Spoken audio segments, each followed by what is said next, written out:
live, back with some Destiny the Second. It's not on the screen, and I feel bad about that, but it's actually not my fault for once. Hey guys, welcome. As you might be able to hear, perhaps, things are louder. I actually sat down and tried to figure out my audio a bit more. Audio game's a bit loud? Okay, figured as much. Alright, let's lower that down 45, maybe? That better?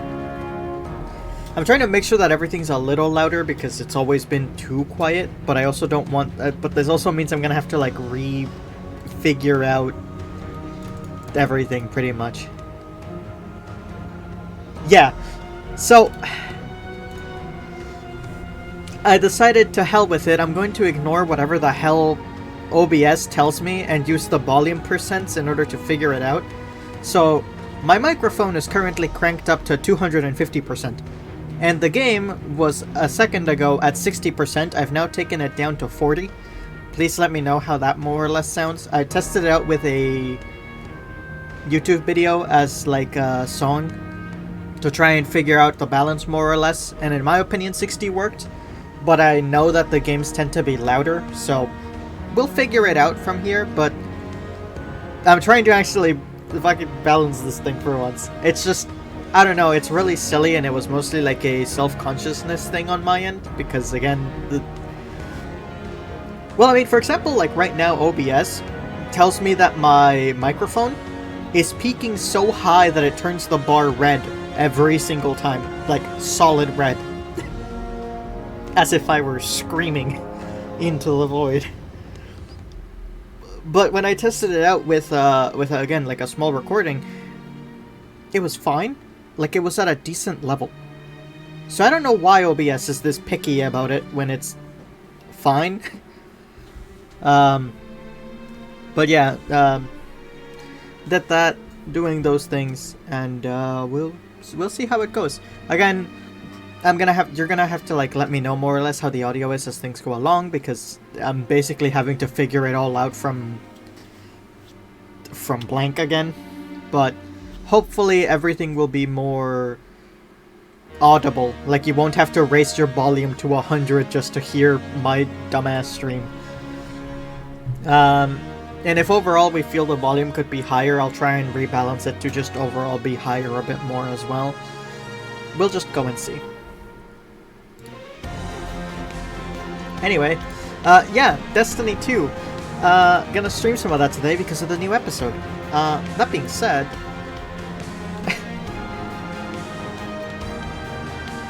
the game's launched. It's just not showing up because... two things, really. A, Destiny has a weird thing due to the anti-cheat where you can't capture it like you would any other game. The normal screen capture technology of things like OBS and stuff doesn't work with D2. D2's anti-cheat blocks it. Same reason why things like, well, for example, Terra, your screen reader doesn't work on D2. Because the anti-cheat blocks anything that tries to, like, I can't remember what it is, but like video hook, embed hook or whatever through the game. It blocks it. So normally I have D2 on borderless windowed mode, so that it, you know, captures, and also because it allows me to tab out and stuff without the game closing, which is very nice. But D2, as of the last month or two, has had this weird bug where every single time I close the game out and open it again, it changes itself to be full screen by default again. Which means that right now the game's in full screen, so I can't capture it. But in order to change that, I have to launch the game and enter my character, which is going to start the cutscene for the new episode.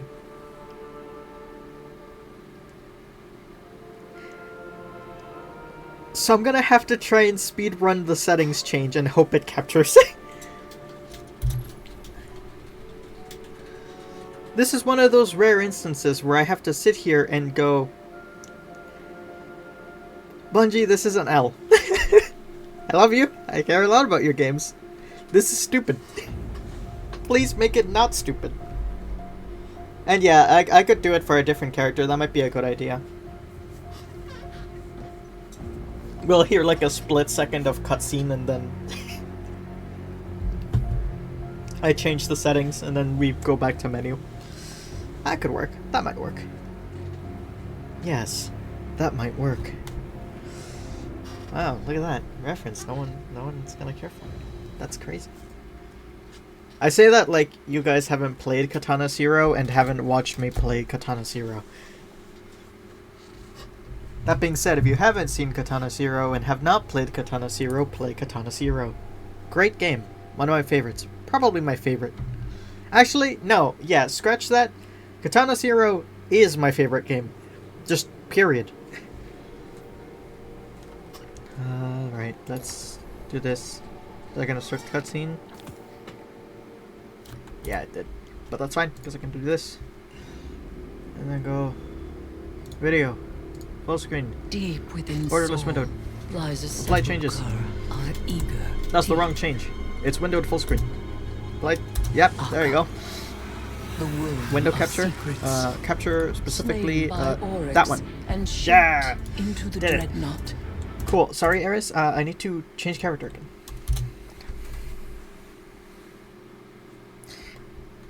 My thing is fucked. Better. There you go. Now it's working. All right. Now it's cutscene time.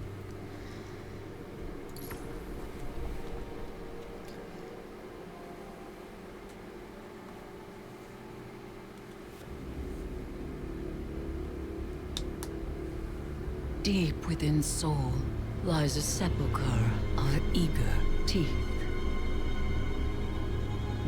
Akka, the womb of secrets, slain by Oryx and shaped into the dreadnought. We invited vengeance in when we buried Oryx's son Crota beneath the moon. And shadowed against that vengeance as Oryx brought his will to bear at the Battle of Saturn.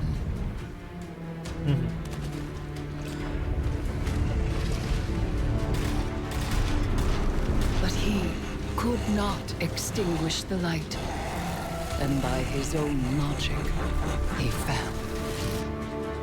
Shortly after, another's claim found Akka, Blade Matron of the Black Terrace, Zebu Ara. From the dreadnought, her brood poured into Saul, until we banished her might and hewed her soul from her throne. I have kept watch over the husk of Akka as it slept, quiet and unclaimed. Now something, sent by hand unseen, vivifies the long-dead flesh of the dreadnought, rousing ancient, taken wills, hungry with ambition. Oh, this is a good... This is gonna be a good one. I can feel it. You know, when it's Hive-themed and Eris starts giving the opening monologue, it's about to be fucking good, man.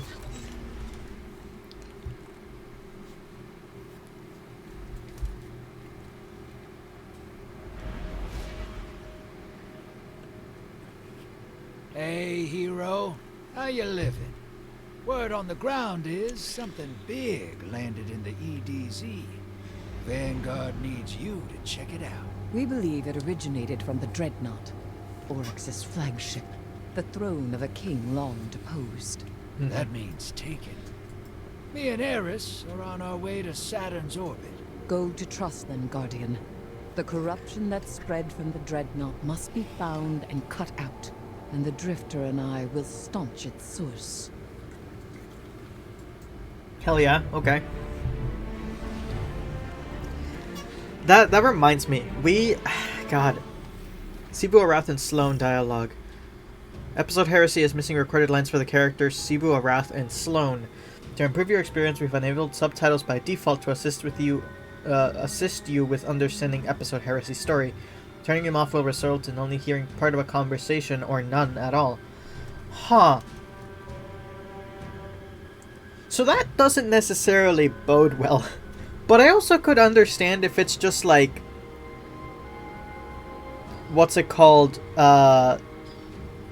Like something came up and the voice actors weren't able to record the lines. I haven't seen anything. I don't really keep up with the community all that much. So I'm curious what the reason for this is. I'm sure I'll find out later. I'm just gonna sit and hope that it's not anything bad. I'm currently having issues with this already with Black Ops 6 Zombies and how Activision is treating its voice actors. I don't need that shit from Bungie. I'm gonna be real with you. If there's one thing that will absolutely kill this game for me, like, period, it will be if they start trying to replace voice actors with AI or some bullshit. And I'm not saying that's what's happening. I don't know. But if that's the case, I'm going to be so fucking pissed. You have no idea. Guess I won't be playing this, lol. I'll read the story if it's only subtitles out loud, obviously. But yeah, God, that does make it a little annoying. I'm gonna hope it's just that, like a simple issue, and it'll be resolved soon-ish. But we'll have to see.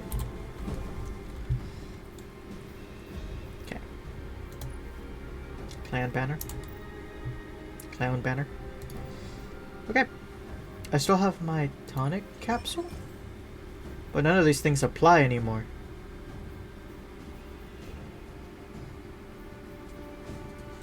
I guess, to be fair, you can still do episode Revenant, so that makes sense. Okay. Guess we'll just jump into it, pretty much. What else is it pinging me for?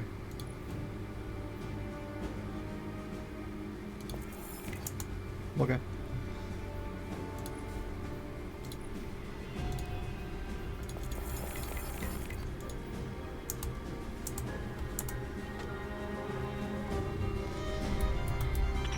Ooh, that OST. Nearby. Got you as close as I could. Get to Hangman's Pass. We're on our approach to the Dreadnought now. Whatever landed in the EDZ is punching holes into the Ascendant Plane. Rifts, yes. I fear the Taken may not be as leaderless as we hoped. But if the Hive Sisters had the inclination, they would have grasped control by now. A Taken queen. A crown unclaimed does not sit idle long. Got eyes on the Dreadnought. Something's wrong. It's being skinned alive. Blade of its living flesh. I'll find an LZ.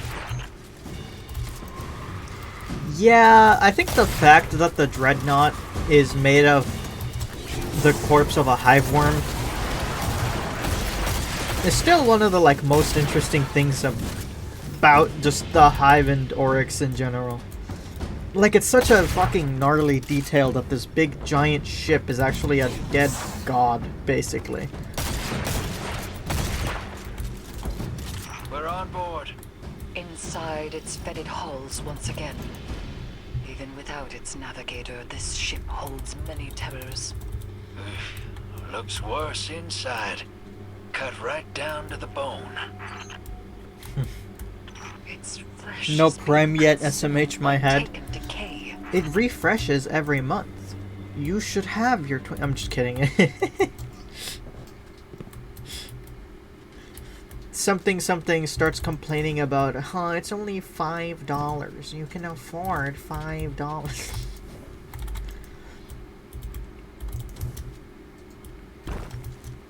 Ah, God. Prime subscription will be available February 7th. Damn. Sag for real, for real. Oh well, it's all good. Don't worry about it, Audie. Thank you so much for the for the support all the same. That being said, yeah, like I was saying earlier before I got distracted by the thing, I really do want to do King's Fall with y'all sometime, because I know that as far as raids go, King's Fall actually isn't that difficult. It's still a step up from obviously things like Deepstone, but that's because Deepstone is Deepstone Crypt. It's not really anything too crazy. But I know King's Fall isn't considered to be an insanely difficult raid, so it might honestly still be really fun to do. It's also considered just one of the cooler raids in general, so I think it'd be really fun to do it. Especially with, you know, the theming of this season.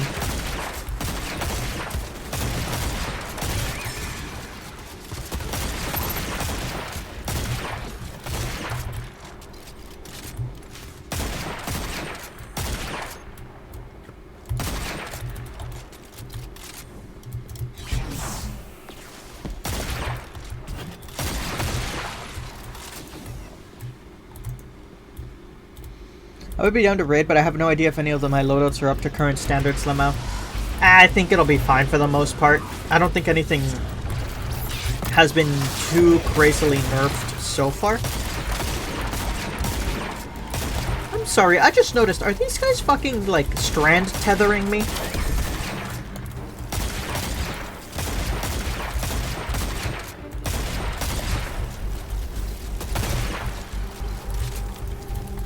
I think, at the very least, we all still have decent enough builds for it to all work out just fine anyway.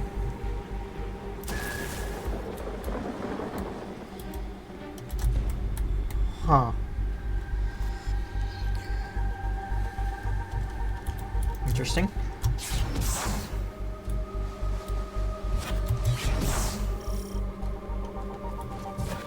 Something is doing this on purpose. The Taken are always looking for someone with a backbone strong enough to lead them. It's one thing to pull Taken from the Ascendant plane and make them dance, but bringing out new ones. Yeah, these... Not allow this. Drifter, with me. Yeah. Let's keep moving. They're right. These aren't the same old Taken. These are new Taken.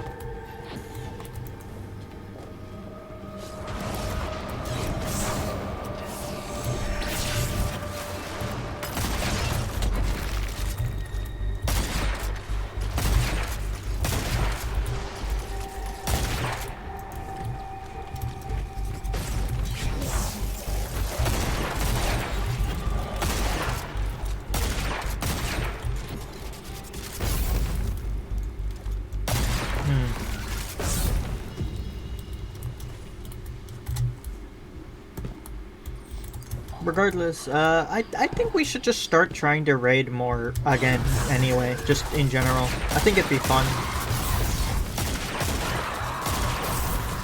Because honestly, it was just kind of like a fun thing to have to do as a group as well.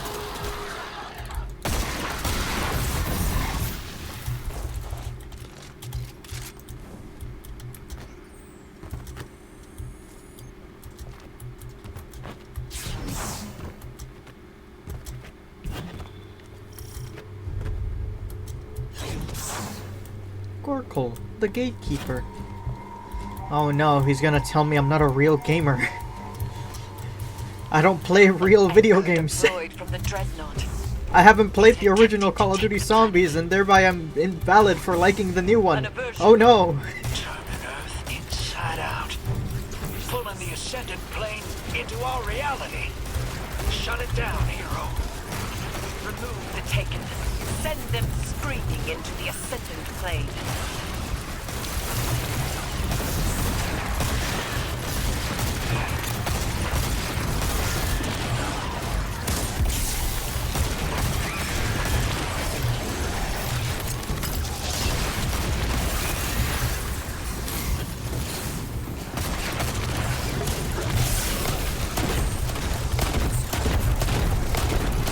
That worked.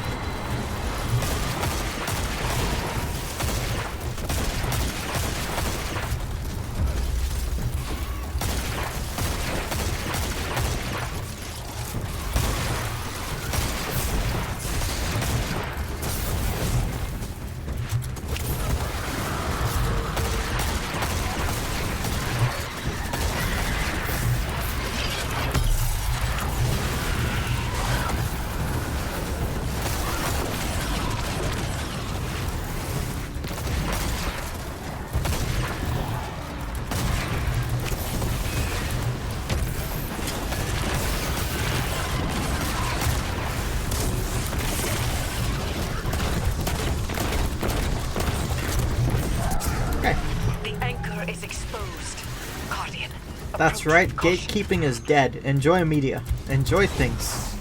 No one can tell you that you can't enjoy them anymore. I have killed gatekeeping. You are welcome. This is a stupid bit. I'm gonna shut up. Hell yeah. Enjoy that game through only Let's Plays. Go ahead. You got it. Space, to a tomb no longer at rest in the stars.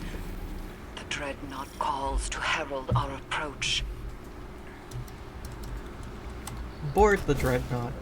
I'm sorry, I was in the EDC. I should not be this close to this thing. Oh, I am though. Ah. What the fuck is this?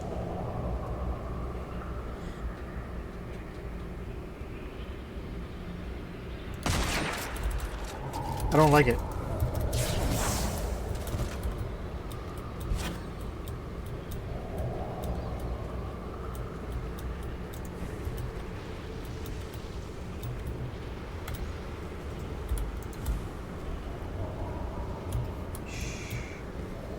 Doesn't see us.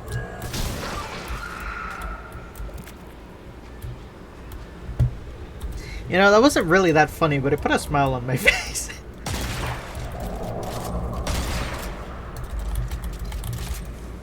I guess that's 90% of what I say at this point, though, isn't it? Like, ah, that wasn't really funny, but it made me laugh. So, yeah, I'm not a big fan of this water tentacle. I don't like it. There's a lot of them, too.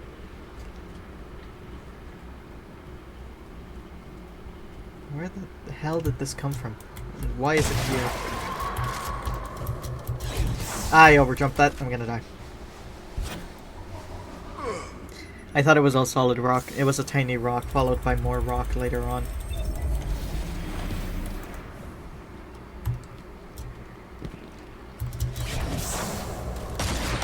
Oh, that would have been so cool if I hit that.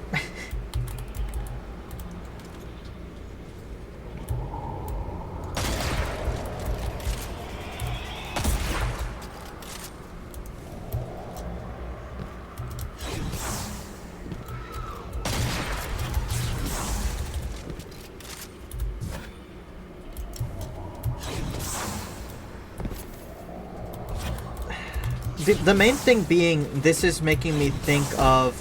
Ow. Oh, that killed me. Okay. This is reminding me of, obviously, Season of the Deep, right? The weird water tentacles. And obviously, during that season, we found Oryx in the dungeon. Well, his corpse, specifically. But... obviously, that season was also Taken-themed. But that makes me wonder what that necessarily has to do with this.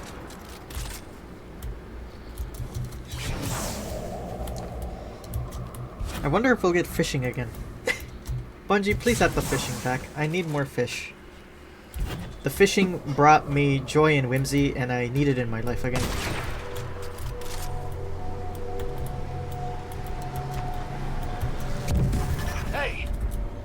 You for a minute there. Says you're on the dreadnought? The aversion anchor has pulled the Guardian to its point of origin. We'll meet up with you, hero. Oh my fucking god, we straight up are just back now, huh? That's so fucking cool, dude.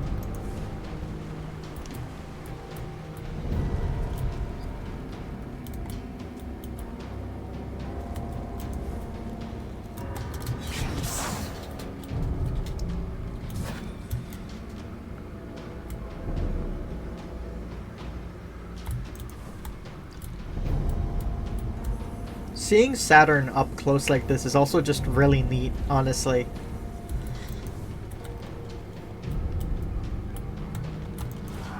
Guardian, we have discovered a piece of the tablets of ruin. A long time ago, Oryx wrote down how to take. Put it on those tablets. but they're all lost or locked down, or they should be. What's a piece doing here? Someone... No. Taken! Get back! We got this, Guardian. Hold your position. Oh. So someone is trying to take up the mantle again. That's really interesting. But who could it be? You think it's Sivu? Trying like one last desperate ploy again?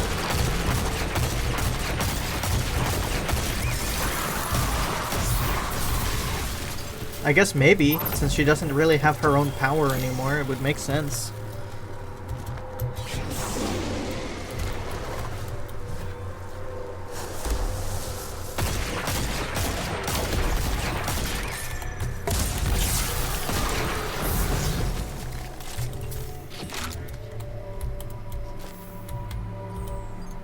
Worm. Where to? I am stupid, I think. Nope, it's in here. Oh, more worm. You sneaky bastard, you wiggled away before I could shoot you. Not you, though. Or you. I don't know why I'm shooting them. I actually think the hive worms are actually really cute. Then again, I'm pretty sure that's how they get you, so, you know.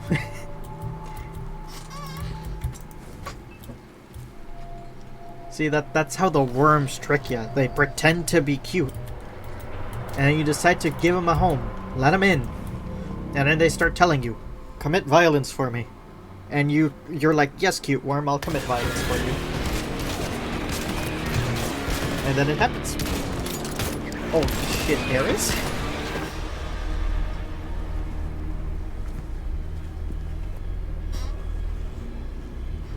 That was a sweet fucking flick. I sense a familiar presence. Fingertips on the surface. No. This is new. Something's wrong. We must find the Guardian. Maybe we can make our way back.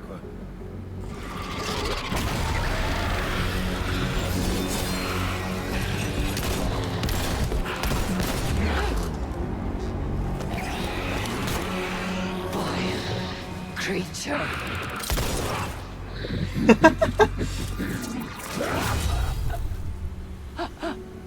Oh. Oh no.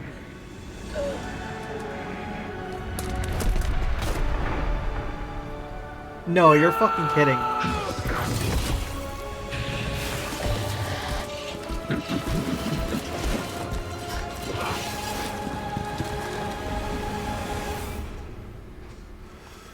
What the fuck? She's not dead. No, I refuse to believe. The fuck that. Eris isn't dead. No, fuck this. That being said, oh god, the alternatives are so much worse though.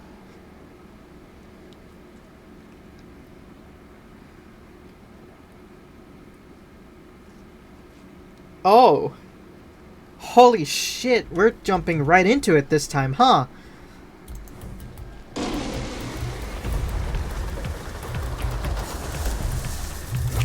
You're bigger than I expected.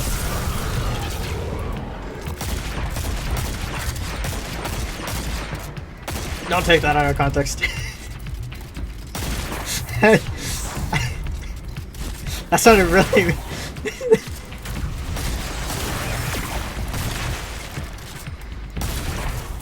I'm gonna shut up. I really should learn when to just shut the fuck up. What? There's someone here, but there's not.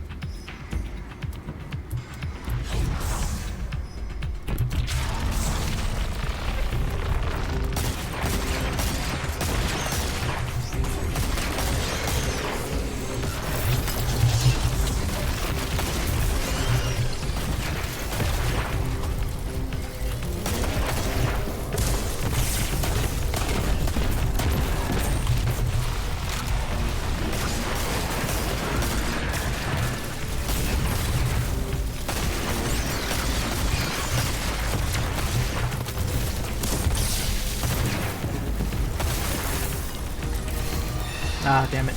My grenade launcher hadn't reloaded.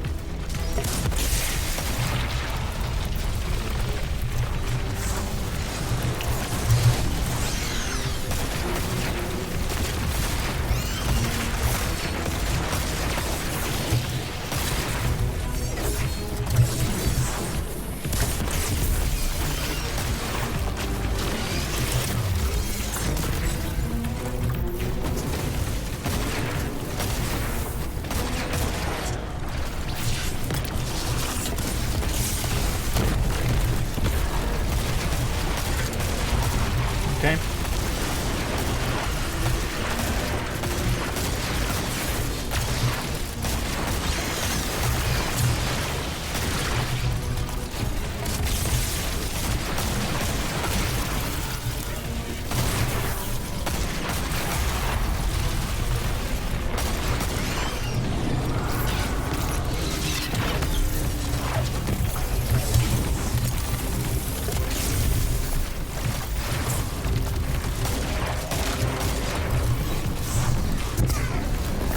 Got it. Grab the artifact and follow my signal. That thing's got her. The artifact. Down there? A tablet of ruin.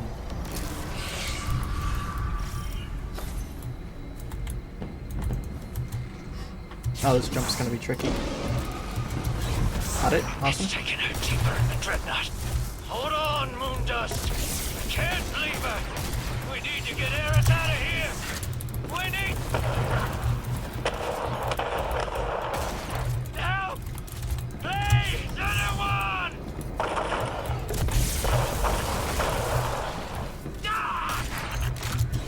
Oh my god, he sounds so genuinely upset. This is fucked up, Bungie. Why would you do this? They had something really sweet going on, I swear to fucking god. Reach the mausoleum. Okay.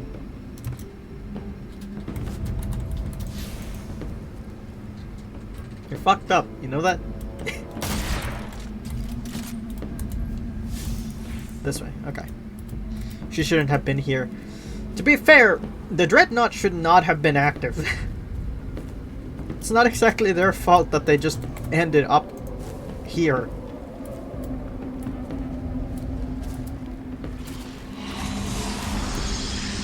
Suffocating terror.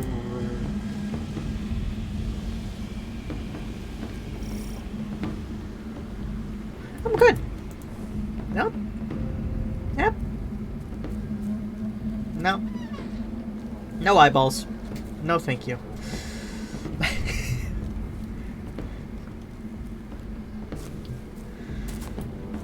Fuck, okay, let's go into the eyeball room, I guess.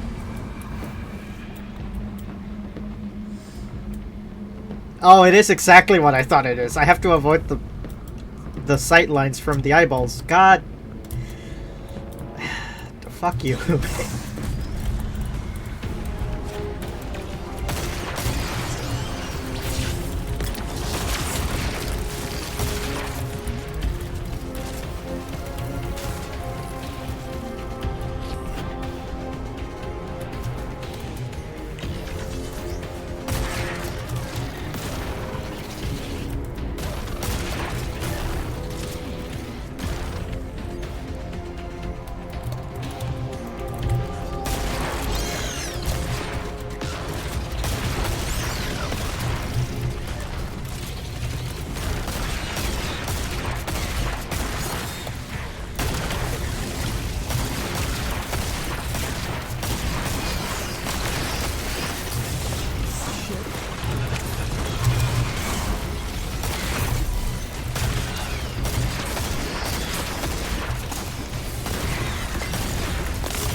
Okay, Darkness Pyramid. I had to shoot orbs off of it. What did that do for me?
What the fuck?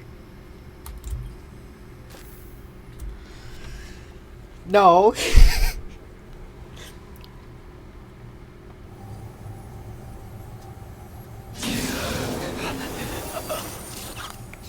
Harris.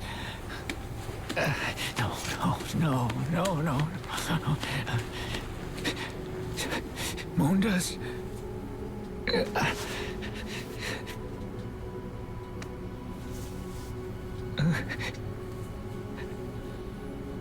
It's okay.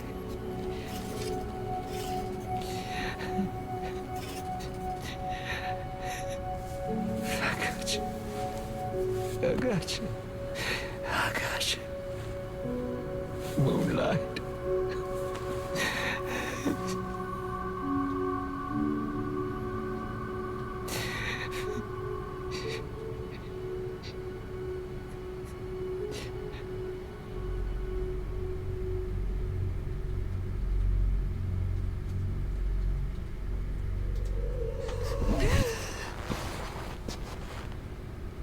Huh?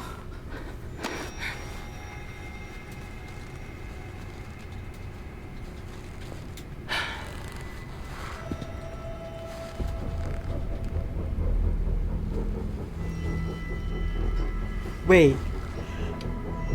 Hold on, I think I know where this is going.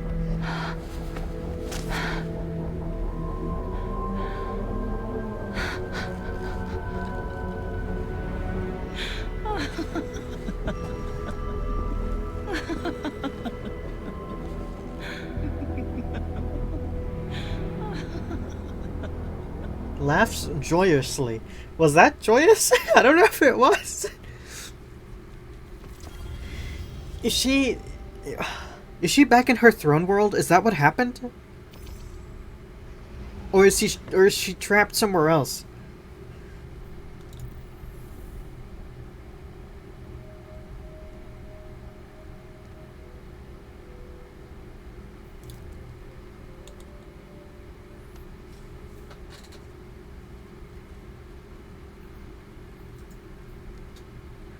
Oh, we're going back to the last city. That's nice. I don't know if you can stand to hear my voice right now. I was there. I was sorry. Eris had a message for her knife. You keen on a little vengeance, killer? She kept plans for times like this. Piles of balled up, scribbled paper and ink in her old place in the city. Hadn't been staying there for a while, but it's full of her things. You've probably walked by it 100 times. I'll send you a pin. Whatever she left you there, you take it up and you kill what killed her. I'll throw my cannon in on that too. Ayat or whatever, just get it done. Fuck yes, dude. Oh my god, that's such a... Holy shit, that's a great fucking opening for the episode.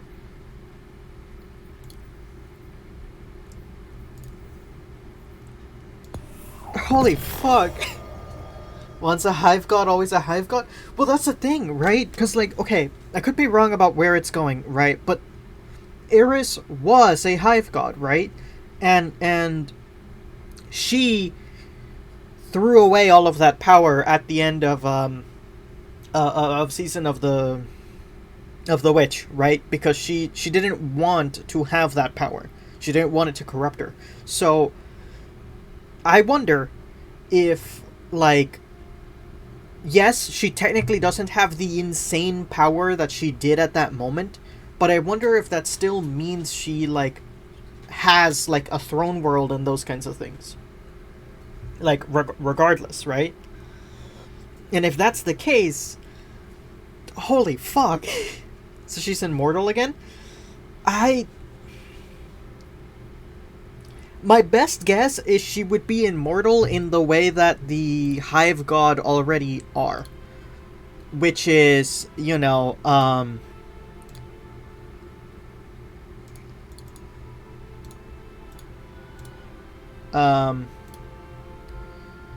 she'd be immortal in the way that hive gods already are, which is that essentially, like, she can die, but as long as her throne world is standing and her, like, soul, in quotations, is okay, she can just come back to a new vessel, I guess? New body? I'm not entirely sure. I can't fully remember how it works for the hive, but that has to be it, right? Regardless, holy hell, that's a great fucking opening. Like, I don't think I've had a first mission be that insanely enthralling for D2 in a minute.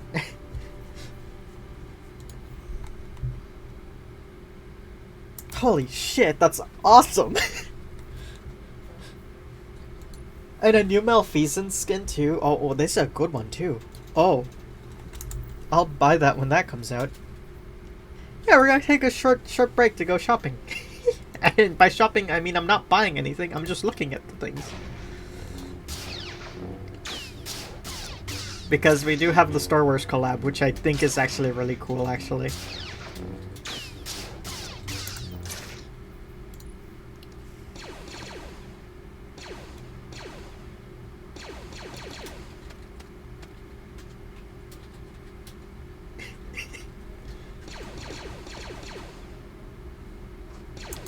Those are fun emotes. These are actually really good.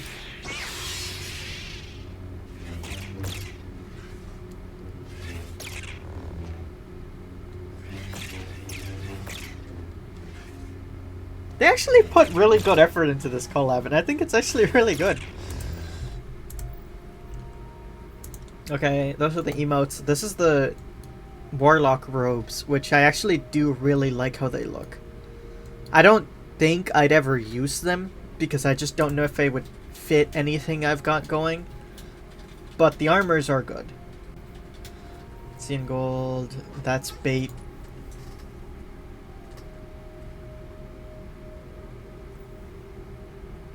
That's a fun emote. That's gonna get used a lot, but that's a fun emote.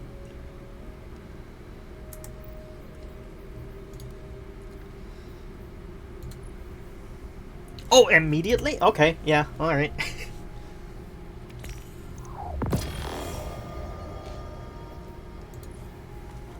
Sorry, I really like that shotgun, and I really like that skin for the shotgun, so I'm going to immediately buy the skin for the shotgun. No questions. Yep, there you go. I'm sorry, Tex Mechanica themed things are always my absolute favorite, so I don't care. Yeehaw and all that.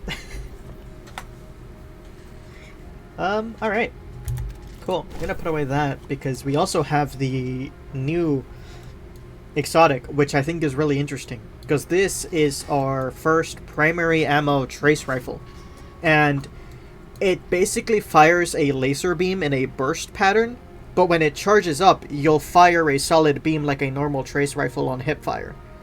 And again, it doesn't cost special ammo, which is really interesting. I don't know how strong it'll be. It might have really bad, like, damage at higher levels. Just knowing how Bungie likes to balance these things. But overall, it seems pretty good. So, curious to see how that'll go. Watchful Eye machine gun with target lock and dynamic sway reduction. Dealing damage or defeating targets with this weapon gradually grants increased stability, handling, reload speed, and charge rate. This effect gradually decreases over time, but is gained more quickly while near allies. Interesting. Okay. This weapon can be enhanced. Yeah. Like all the others. I'm probably not going to keep this roll of it, but I'm curious. Alright. Let's see. Anything else to look at so far? No, because we haven't collected the artifact or anything. Though I guess I can look at the season pass really quickly, see what's on here. This material, which I'm gonna guess is gonna be important and seemingly quite a bit given it's being given fairly often during the season.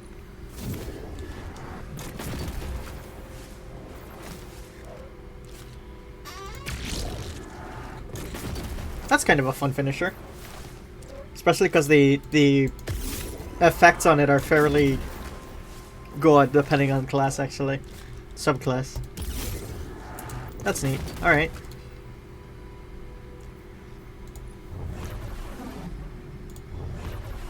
Oh. An Oryx themed transmat effect? That's actually fucking rad.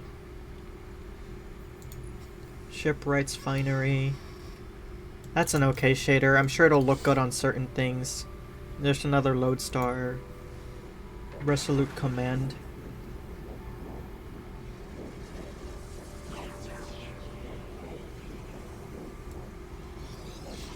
Interesting.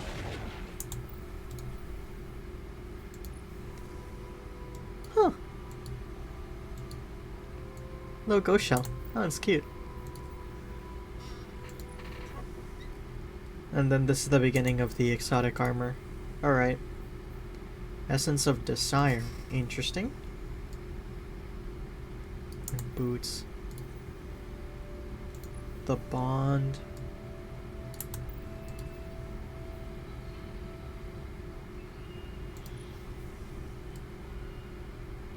You know, I actually kind of like these robes. These are kind of cool looking, actually. Not sure about this helmet, though. It might look better on other classes, but at least the Warlock one looks a little silly. And the Artificial Sun for the Lodestar. I like this one a lot, actually. That's really cool.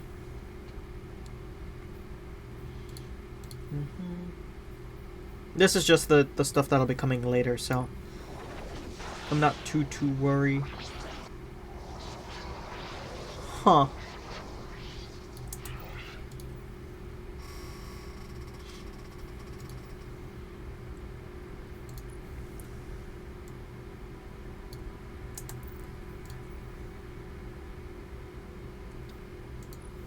Dreadful Symmetry.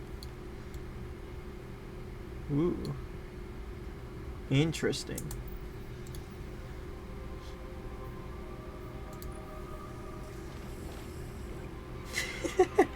Alright, fair. I will say, I find it kind of funny and interesting how ever since Season of the Deep, the Oryx's hive specifically, not the Taken, but the hive themselves, tend to have like a sort of aquatic theme to them as well. It's really interesting to me. Navigator's Crown. Okay, you know what? With the funny glow, it actually does look a lot better. This makes this helmet a little bit better looking. Alright, some cool stuff in the past then.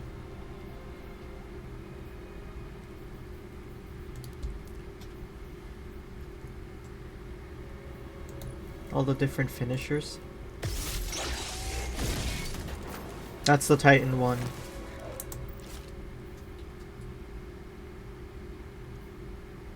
Well, I guess actually you can use any of them on any.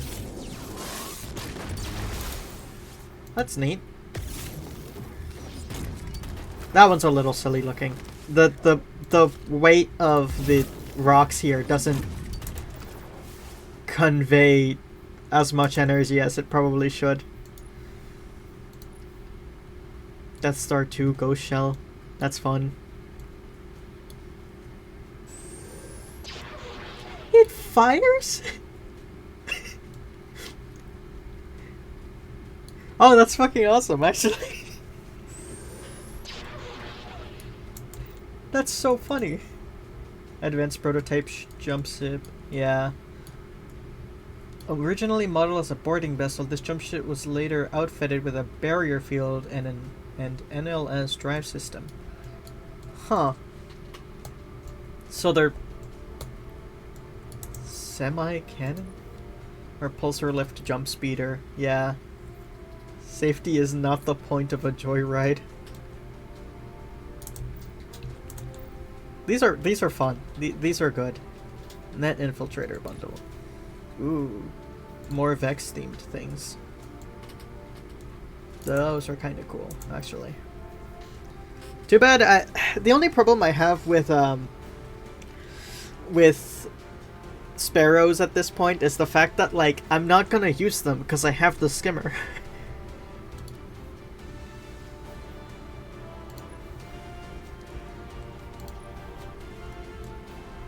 These are kind of fun, actually. Has bubbles though. Why does it bubble? Weird. Does this one bubble too? No, it doesn't. Huh. Chain Ripper pack. What are you? Oh, it's a new ornament for Monte Carlo. Has a fucking chainsaw?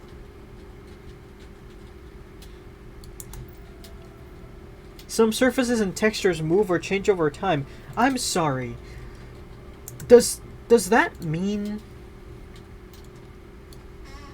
Because it's this texture, this vicious alloy. Does this mean we have one of our first reactive, like, skins for weapons? Is that what this is implying? Like, I guess for context, like, a lot of other games have reactive skins for weapons, where essentially, like, the more kills or whatever you get, the texture or color or lighting effects or whatever of the gun will change and upgrade as you get kills. It's become more of a trend. Pretty much all the games have them now because it's a big selling point. The fact that specifically this says some surfaces and textures move or change over time, like the shader, implies that this will do something like that too. Because the skin itself doesn't seem to be changing.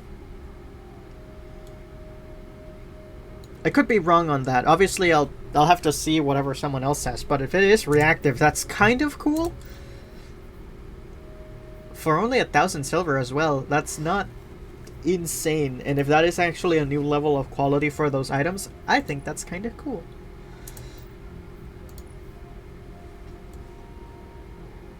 Matrix themed shader. That's kind of a cool one, actually.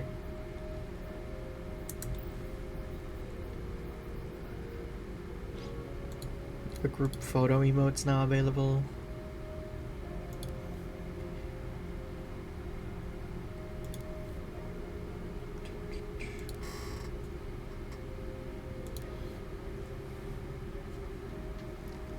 That's starting in 50 seconds. Okay. Space magic. That's an awesome projection. Oh, new outbreak ornament. Cursed Chitin. That's for the bonds. Interesting. Oh. I kinda like that, actually. It's Outbreak, but it has plants and stuff on it. That's kinda neat. Skin for Dead Messenger. Fatal Owl. Fatal Howl. Not Owl. Yeah, I was gonna say the front looks wolf-ish, so that would have been weird. Final Dictum. Ooh. That's a good Ergo Sum skin. Times Inlay. Oh, and that's a good Vex Mythoclast skin as well. Damn, these are really good. The Cleaver. It's almost this Pyramid Head esque. Oh, that is a gorgeous Sunshot. Holy hell, look at that. This is kind of a cool Vigilance Wing. It's Neomuna themed. I think that's kind of fun. Heavy Duty Polaris Lands. This one's alright. If you like this kind of like more rusted, thrown together aesthetic for your weapons, this is a good Polaris Lance skin. This is what I really want at the current second. This is a beautiful Malfeasance skin. And this is a beautiful Ariana's Vow as well.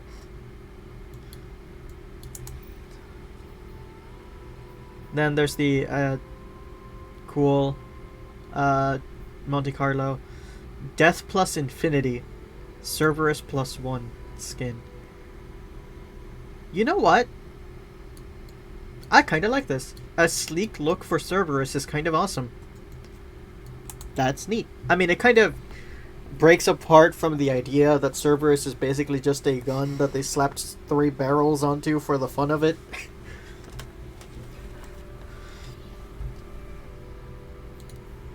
Damn, there's a lot of items I actually want this season. I'm gonna have to keep an eye on my Bright Dust this time around. At the very least, I think the ones I absolutely want are gonna be this Malfeasance and the Outbreak and Ergo Sum. Oh, or the Sunshot. Oh. Yeah, those 4 for sure. At the very least.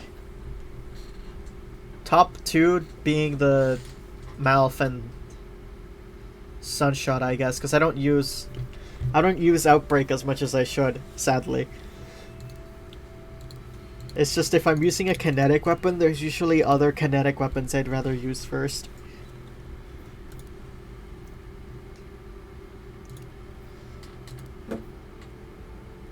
Good shit this season, though. Alright, gotta wait for that, for those ads to die down, and then we'll... what's it called? And then we'll continue with the story. I know I wasted a lot of time looking at the store and all that kind of stuff, but honestly, you know, if you're playing the game and you want to see your favorite content creator, that being me,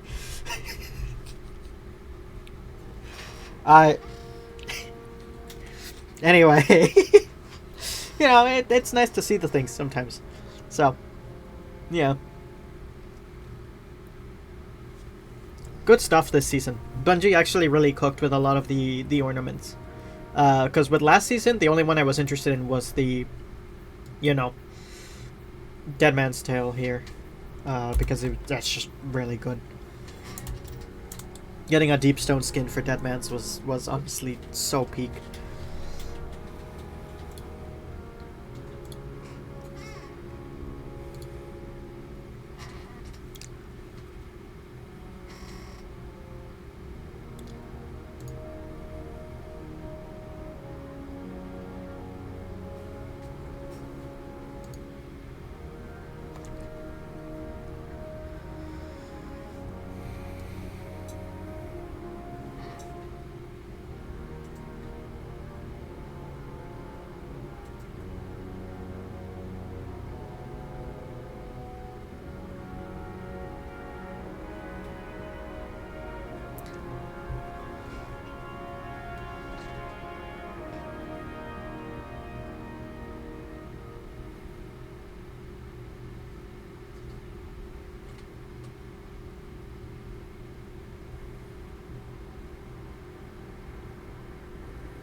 Alright. Let's keep going. Hold on. Okay. Hold on, give me a second.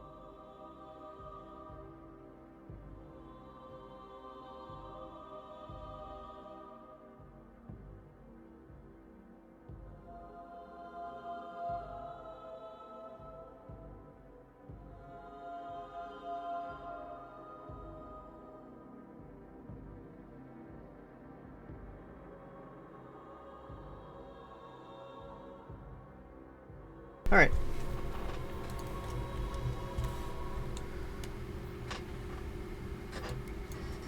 So, from the message we got from Drifter, we're going to Eris's old apartment.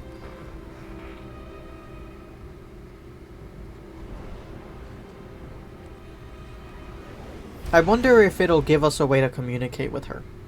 Because she's alive to some capacity, right? So either we'll get to talk with her through something they'll give us here, or it's meant to be something we'll work towards later, is my guess. Either the entire season's gonna focus on taking down the Dreadnought and bringing Eris back, or it's gonna be like a reveal later on that Eris is actually still here, and we as our character and as the Drifter don't know that. Oh! There's like an entire other area we can go to now. These gates weren't opened before. Get to see more little shops here in the city. Huh. Lots of pets, pots, and pans. That's cool. No candles or lights. That's neat. This one's empty. This one just has a couch.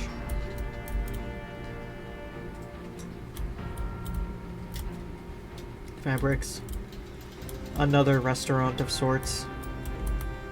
Vending machine. I can't punch the vending machine. Damn, Eris, you live right next to 2 restaurants and a shop that sells bowls and plates and cooking utensils. Man, they cornered the market here, didn't they? 2 shops right next to them. If they ever need utensils, they know where to go. What's back in this corner?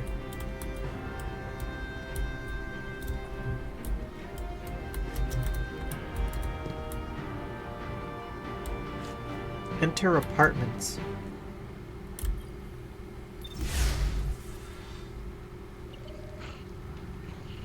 Writers Guild strike according to Burbo. In regards to what? The dialogue? The subtitle thing. Would that not be the,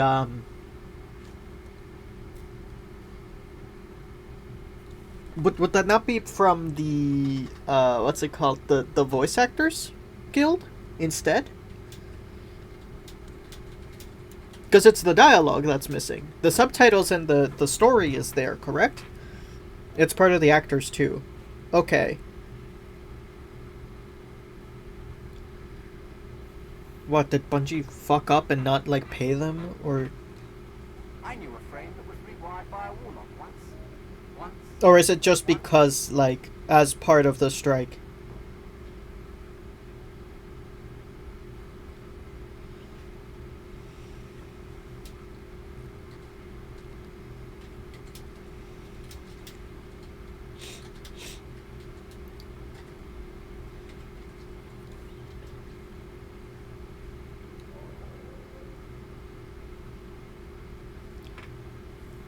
They're trying to jungle 2 conversations. Fair enough. Because I'm trying to look into it, but I don't see anything regarding it. Please step clear. At least not from Bungie themselves. Which I guess makes sense. I don't think they would have acknowledged it themselves. But...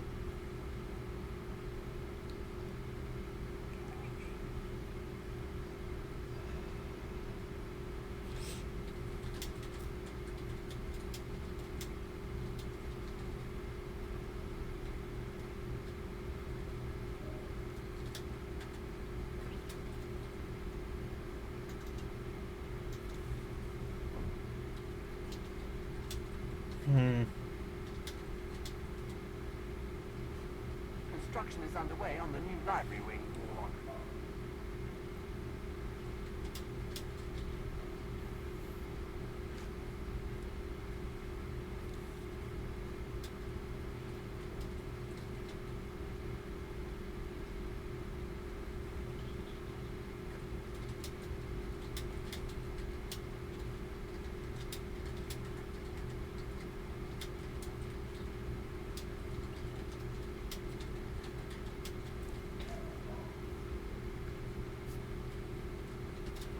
How many theta bytes can a Warlock's mind process per second?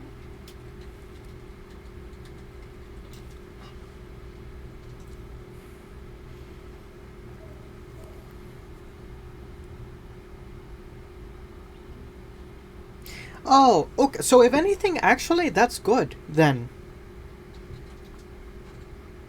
Yeah. They needed to get it done, but the actors for Sloan and Cebu are part of the strike, but Bungie's not going to replace them, so for now they don't have dialogue. That is a good thing, then. Because, yeah, any other studio would have just hired some, like, non-guild actor to just do it. Cough Activision. Cough Activision. Cough Activision. I don't care that I'm burning bridges. Any legacy devices will function It's not like I'm gonna get a brand deal with any of them anytime soon, but, like, you know, even then, I don't care. Yeah, fuck you, Activision. Go... perish. I like Black Ops 6. I like the zombies. Treat your voice actors better. Fuck you. So yes, that is a good thing then. I was worried that it was some other bullshit. But no, this actually isn't a bad thing. That means that Bungie is actually respecting them and the strike. Which is neat, actually. Because any other studio, like I mentioned, Activision, probably would have just either done the thing that Activision did, which is use AI, or the thing that they commonly do, which is just hire someone who's not in the voice acting guild. So the fact that Bungie decided, okay, well, due to investors and other bullshit, we actually need to have this released now, so we're gonna release it just without the dialogue so far, is actually the best choice they kinda could have made. Ideally, they would have just postponed things, right? Because, you know, that would just be kind of better for everyone involved.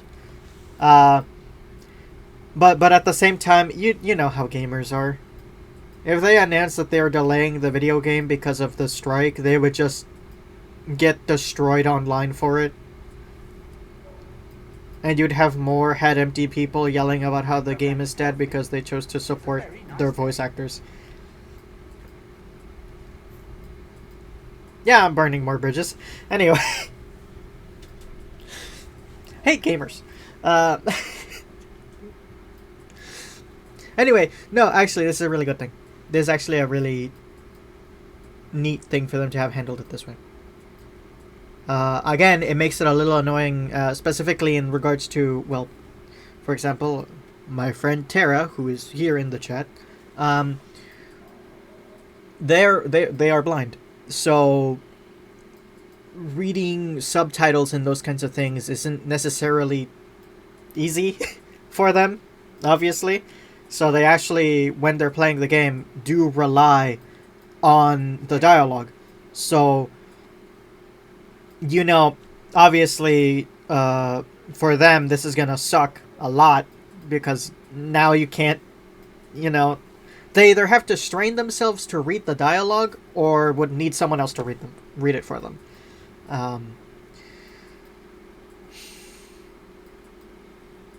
But at the very least, this means that eventually, TM, we might get that dialogue put in the game. Or at the very least, like, you know, something will happen with it. Obviously, for my stream, I'm gonna read it all out, because I like doing that anyway. But this is neat. This is actually really cool. I'm actually really glad that they handled it this way, as opposed to the plenty of other bad ways that this could be handled. God, I'm so tired of big publishers.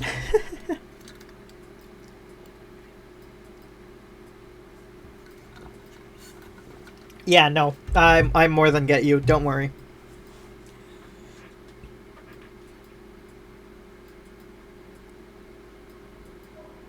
All right, cool.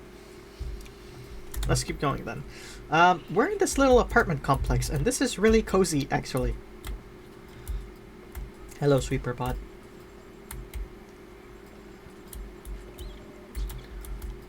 Can I knock? Nope. Hey, dudes. How's it going? Chillin'? Fixing the aircon? It's hot today? Yeah, probably.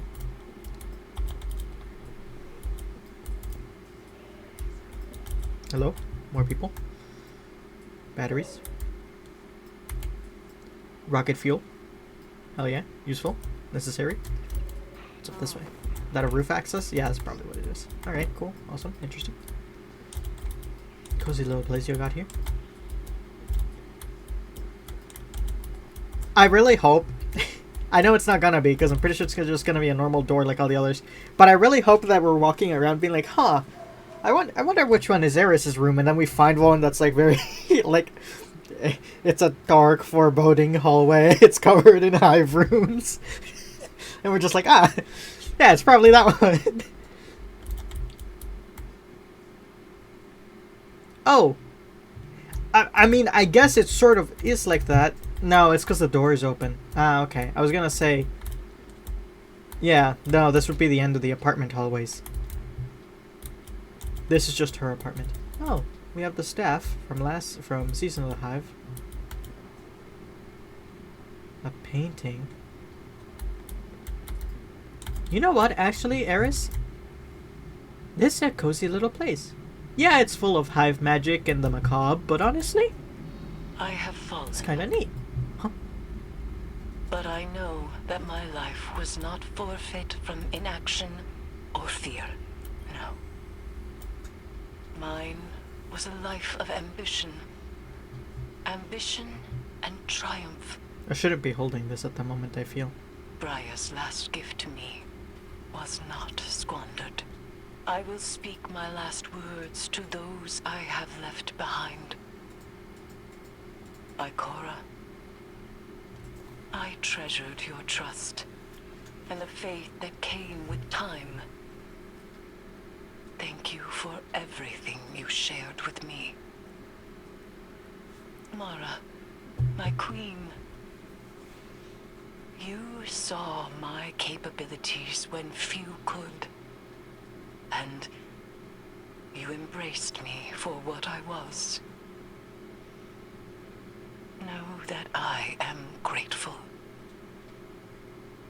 Zavala.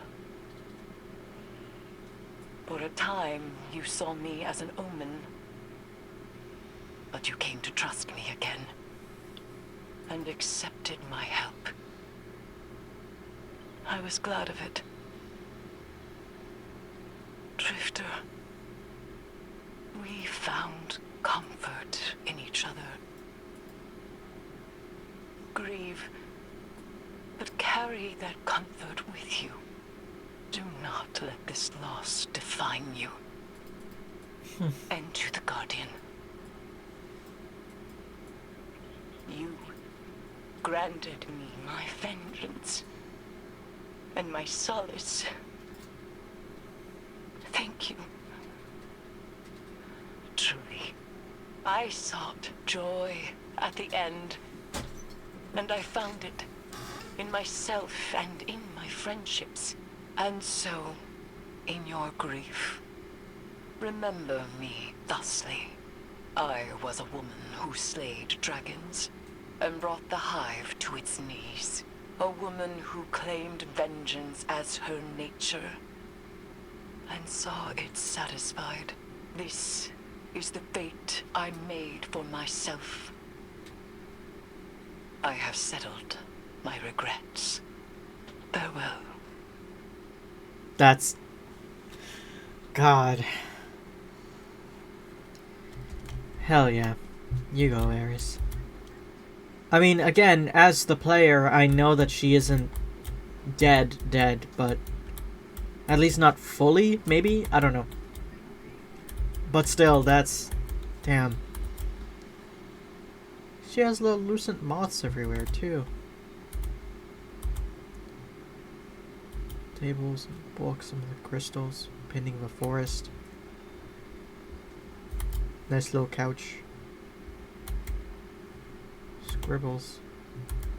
Everywhere. Yeah, look. Hive worm in a tank. Oh, is it her worm specifically? That might be it. That's kind of neat. This a bed? I guess so. Yeah. Another door, probably to like a closet. Because I'm gonna guess this is the bathroom. That's probably a closet. Or it leads further into the room. No kitchen or nothing though, which is strange.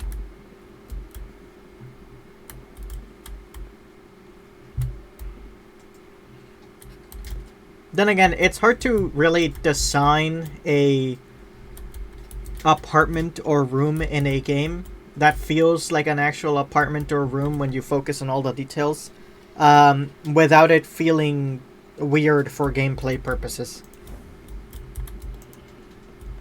You see it a lot with games where, like, if you actually focus on most buildings and structures and layouts, they're completely nonsensical. You can make or buy food with glimmer. This is true, but, like, you know, so sometimes the simple joys of cooking are nice. Parch the big hive sword. Guardian, Ikora sent me. I'll be assuming operational command here to strike back against the dread that took Eris from us. Mm-hmm.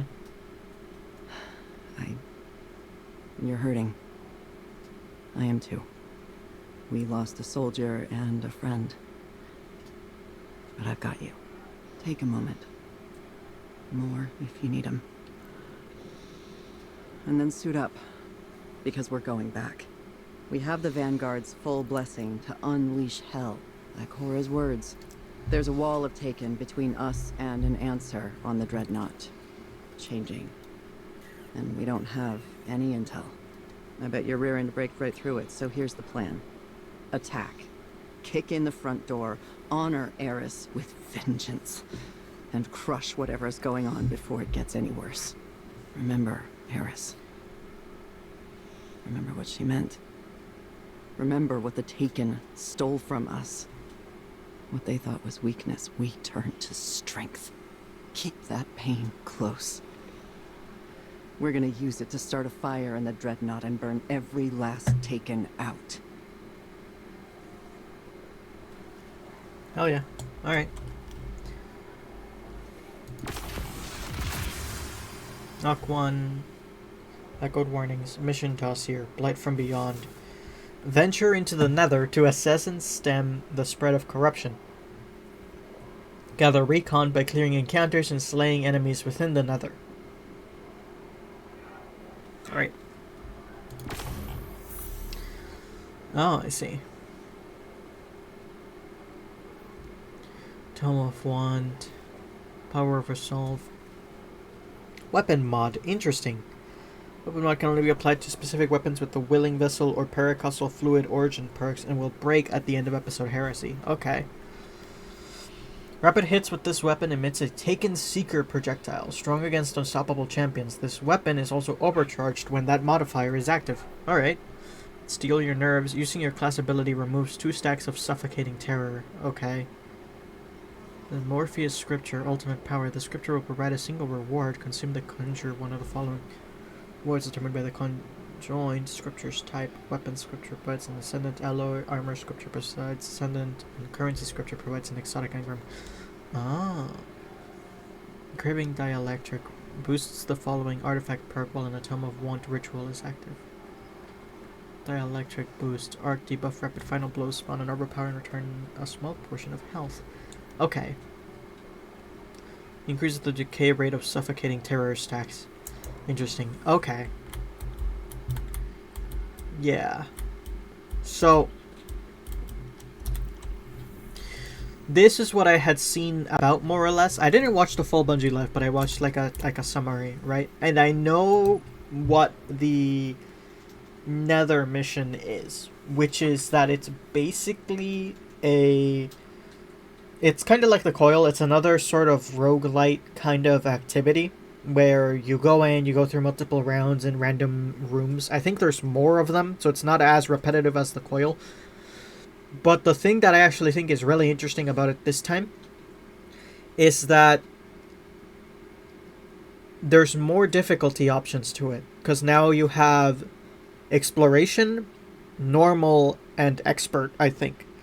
And exploration basically just like makes it so you can't really die as easily, so that you can just get the story and the like lore and some of the weapons and stuff without it being as overwhelming as the Coil eventually got, which admittedly they actually fixed with the Tomb as well last episode, which was that essentially, unlike the Coil, the difficulty increase is directly tied to your rewards rather than it just kind of being random and then your rewards are like its own separate arbitrary thing. Because that was my main issue with the coil, was that the coil required at its high end, which is like the last mission of it, a lot of focus and effort to go through with it, and your rewards were either going to be basically nothing or everything. Because essentially the difficulty would rise up regardless of what you did, and your rewards were based on how many of the stupid glass shards or whatever you had collected. Which made it such a weird disconnect, because you could essentially go through the exact same hell that everyone else was going through, and then beat it, and get, like, a gun. And especially when playing in public games, because when you're playing with public random people, there's a really high chance the people you're playing with are just gonna, like, try and burn through the activity as quickly as possible, rather than taking the time to look around and explore like how you're supposed to. And it just made the coil really unbearable for me. I managed to do it. I managed to do a couple solo runs of it. Not an expert in normal, because I'm not that great of a gamer. But I know for a fact that it was a really annoying set of seasonal missions to have to deal with for quite a few of both me and my friends as well. This seems like it'll be better. I think the power scaling of it seems better, and the fact that we have a exploration mode is also really nice for that as well. Obviously, this depends on how the normal kind of scales. I'm gonna hope that normal is actually somewhat normal this time. I like the challenge in Destiny 2, but I like being able to essentially choose it. I really dislike when the base level seasonal missions suddenly require a lot more focus and attention than I feel they should. And that's probably a weird take. I know some people really, really like the challenge and really, really like when the things are challenging. And I can understand that, because again, I actually really like the challenge sometimes too. I just didn't, specifically with Coil, I didn't think that the Coil was an activity that at its base level should have had the level of challenge it did. Tomb of the Elders, I think was what it's called. I didn't play a lot of. I basically didn't play any of it. But from what I saw and tried of more later on, did hit that sweet spot a little more. Where it could get challenging, but it wasn't too insanely difficult, at least not on base. So it worked fine for being a quick seasonal activity. I'm gonna hope this one is like that too. Because again, it's not that I hate challenge. I just think it needs to be done properly, instead of just making things difficult for the sake of making them difficult. That being said, with my rambles out of the way, I'm gonna get that. I'm gonna have to get a fusion rifle. It's a fusion rifle season. Wow, it's a bot. That's crazy. Damn, I'll totally buy abuse. I am that desperate. Ah, God. Where is it? There you go. Cool, got it. Alright.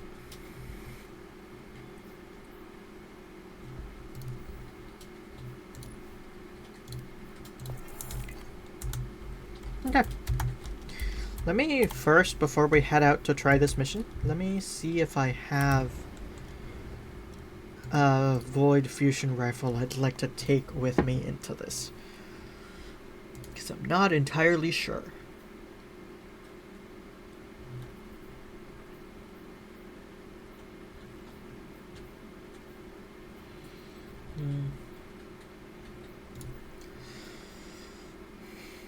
I could start using this Null Composure again. I actually really like that gun, so maybe, but we'll see if I have something better, perhaps.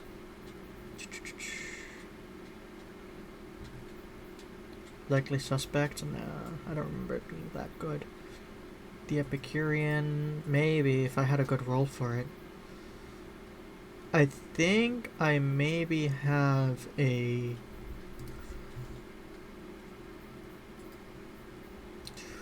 What is it? What am I thinking of? The one from The Dawning. I can't remember the name of it all of a sudden, but...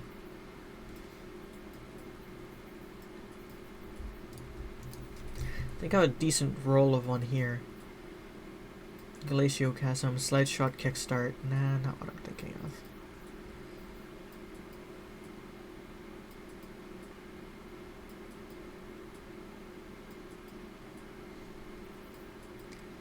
Here's another one. Overflow and High Impact Reserves. That might be good.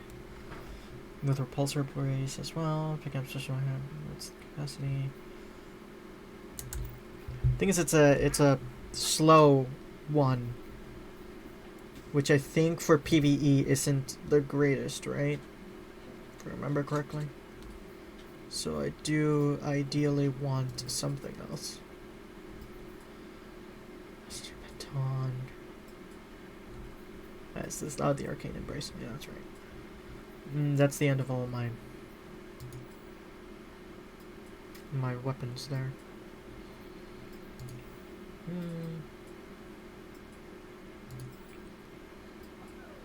We'll see.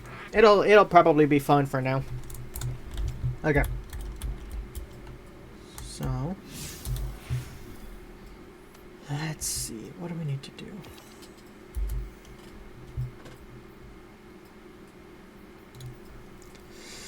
Mission does here. Okay, venture to another assassin stem, spread the collection. Gather recon by clearing encounters and slaying enemies within the nether. Okay, so basically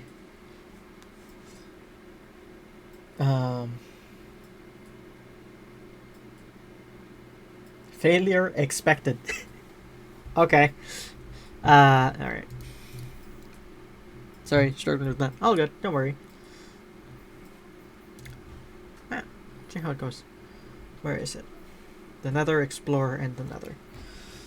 Journey across the Dreadnought to discover secrets in the gloom. Medical gear.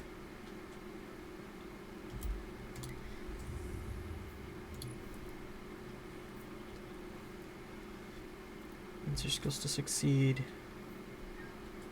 Activity power disabled. Okay, so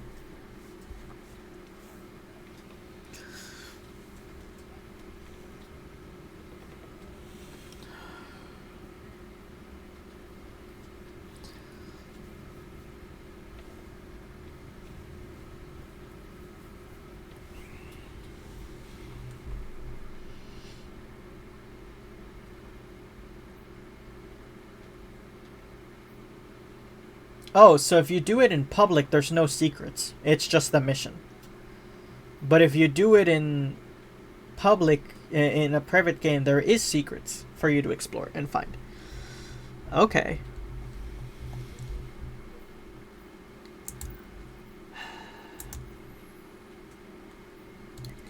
Another Explorer. Exploration's always private. Okay, that's neat. Good to know.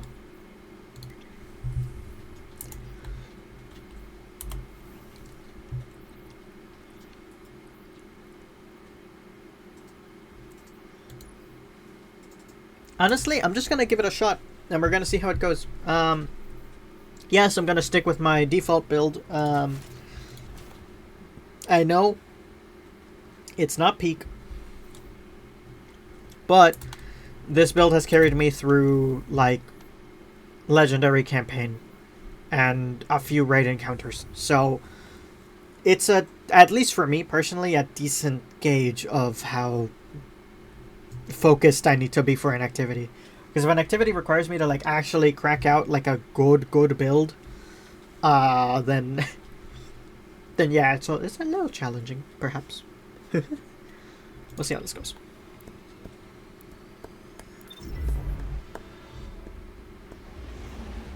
I guess, actually, did not mean to do it that way. I meant to do that, but in private, because I don't like dealing with random people. Plus, I'd like to be able to explore and find the secrets. So, we're gonna do this.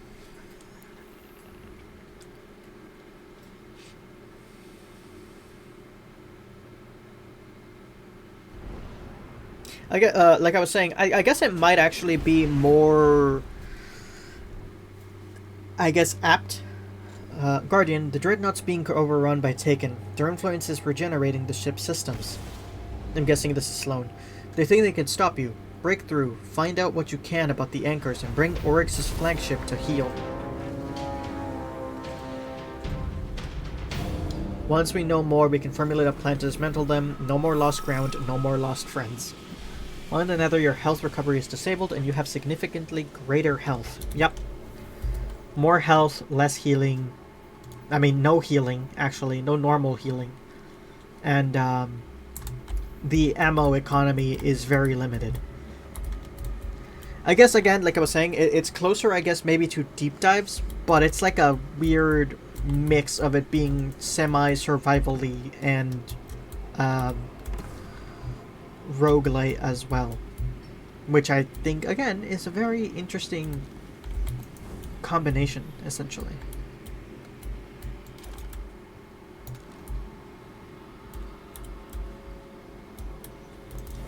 I'm gonna have to see, will my Devour work?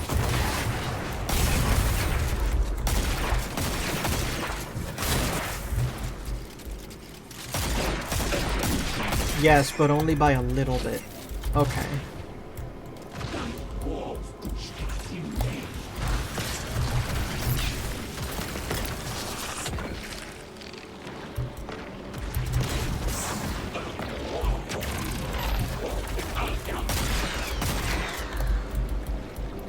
This essence, gather metastasized essence to complete the nether. Caution, leaving before activity completion results in loss of materials.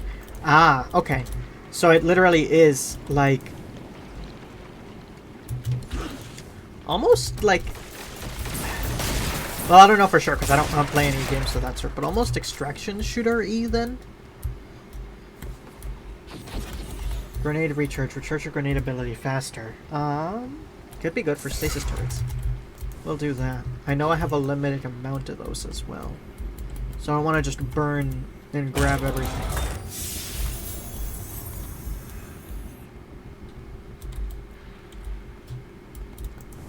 This might be rather interesting.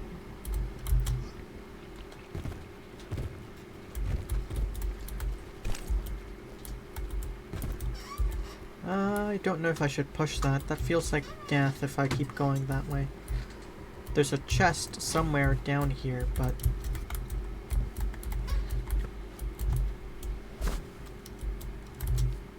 I don't want to accidentally push it and get killed.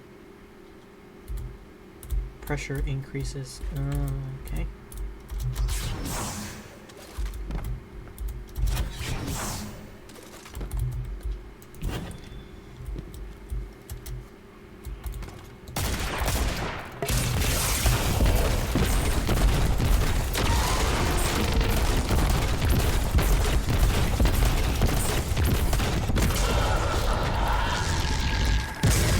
Increased darkness damage dealt. No, I'm good on that one. I don't use... I mean, I have my stasis turrets, but I don't use a lot of stasis damage usually. The pressure is overpowering.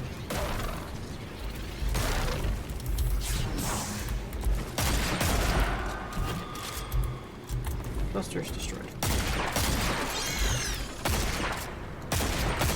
Close? Nope.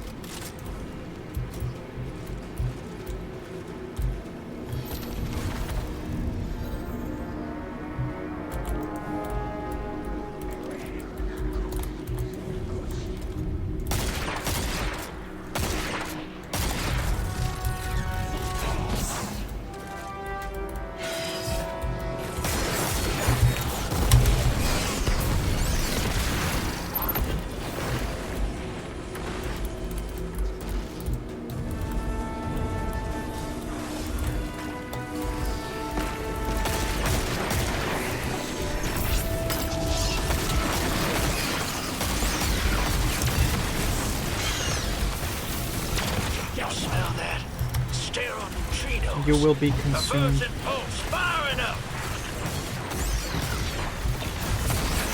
What does this mean? Bungie, you can't just say words and expect me to understand them.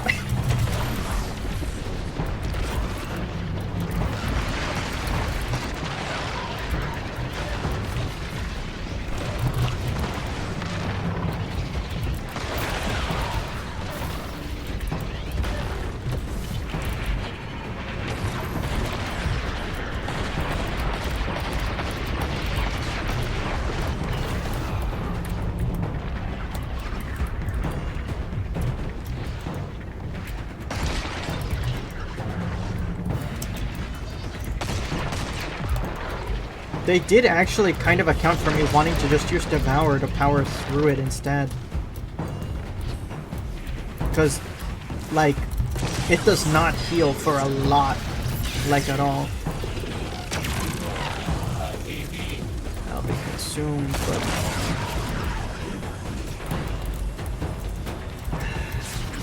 the big strong guys are right over the thing I need.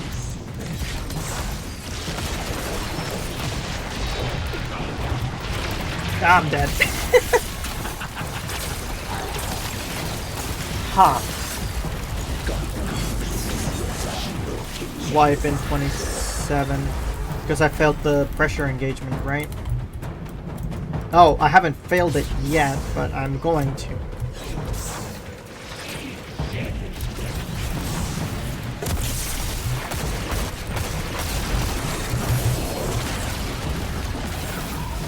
There's another one over there. I'm not gonna make it to that one though.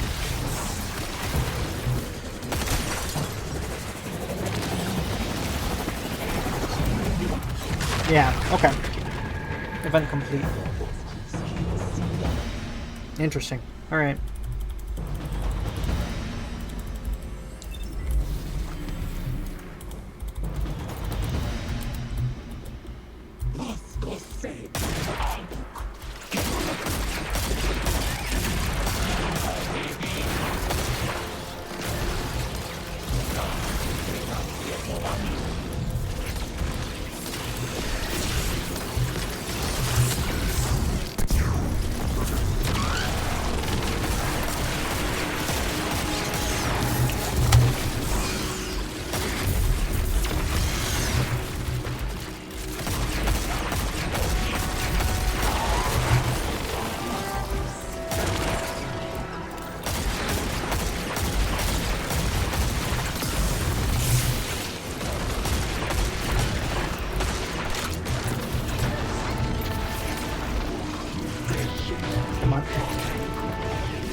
Oh, and that did nothing, actually. It did not heal me at all. Huh.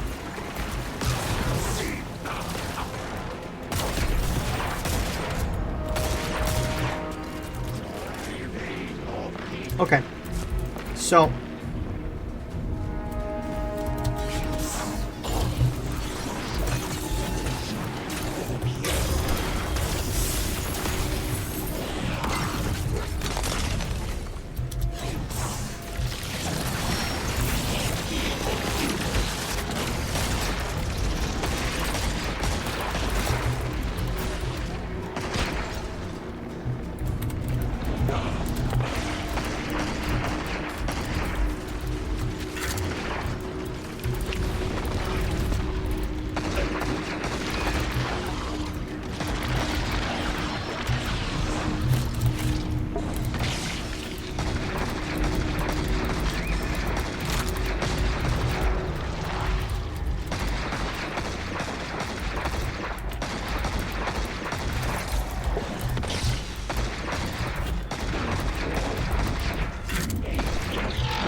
Reduces damage per piece of episodic armor worn up to 4 pieces. Provide special ammo when defeating combatants with grenades, melee, or super final blows. Increase kinetic damage dealt. Corruption. Defeating combatants with kinetic damage drains super energy. Huh.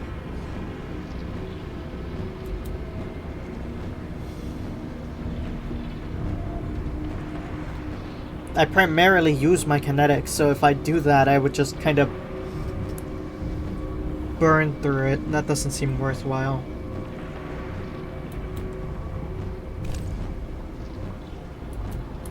And I don't have any episodic armor, so I guess this is what it has to be. More ammo is good, not a bad thing.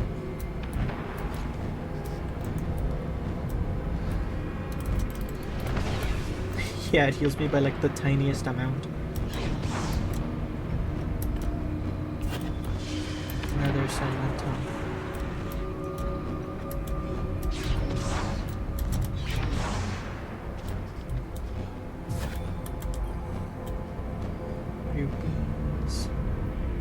Oh, okay, so I get to see what I have equipped. Alright. Makes sense. The other one I got is from this plate over here.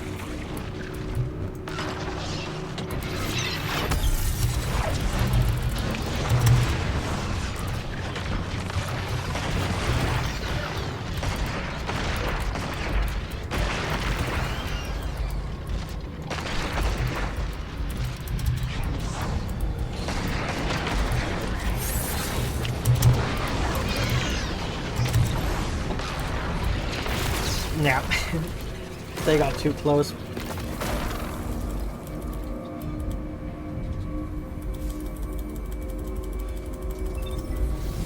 So they want you to play this like really, really carefully.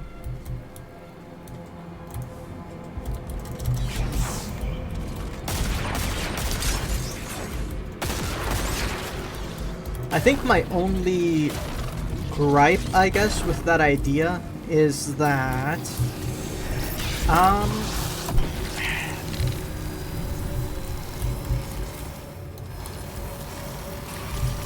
don't know if this is really the kind of game you can play with that super duper careful mindset of like, you know,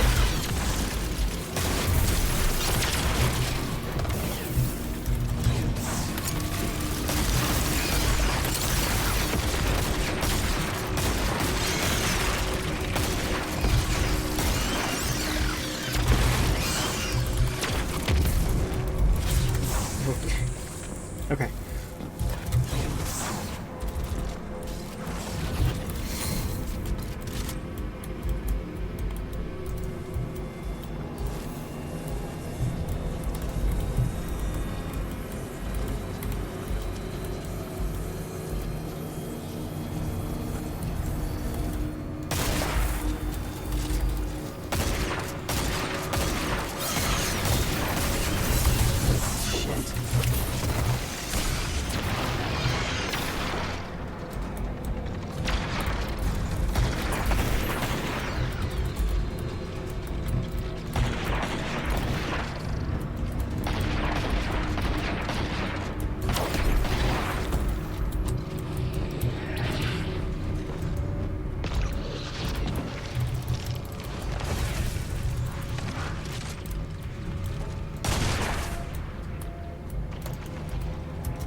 Let's go recharge. Recharges your class ability faster. Not really worthwhile because my class ability currently isn't even doing anything.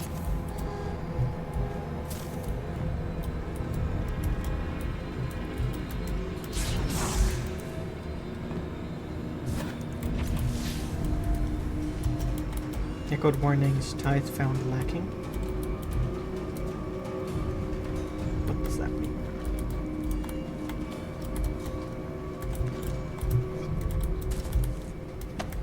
Requires 2 Essence of Desire. Okay, I see.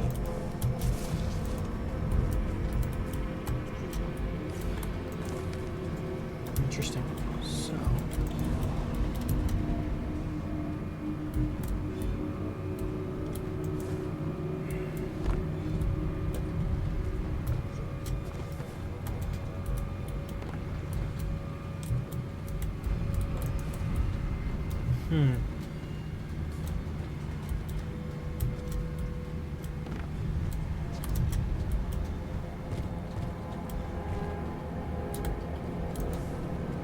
So actually it looks like that is a place I can go.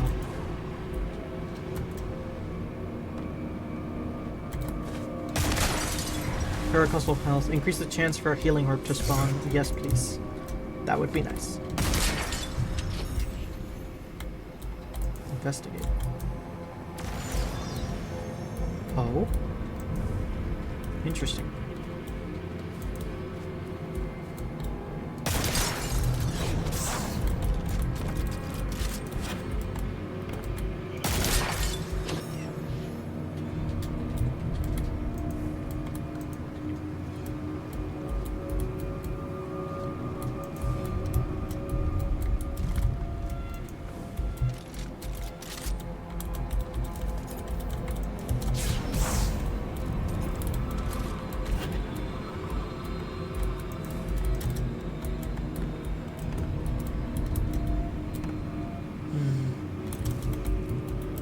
What is the puzzle here? I lit a thing down there. Are there perhaps more of them I can light up over here? Yep. Okay. One light up as well. Is there one over this way perhaps? Nope. Huh.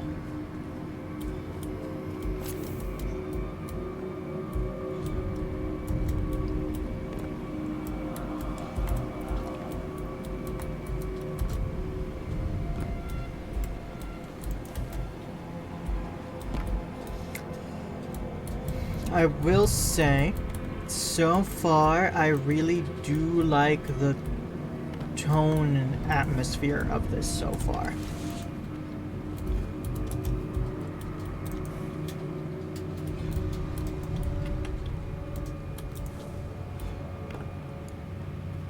I think right now, for the most part, I'm just having skill issues, realistically.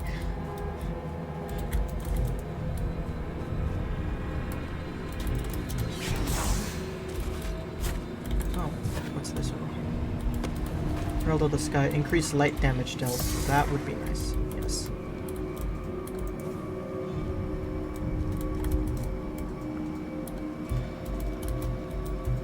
Oh my god, some of these are in just like the tiniest little spots.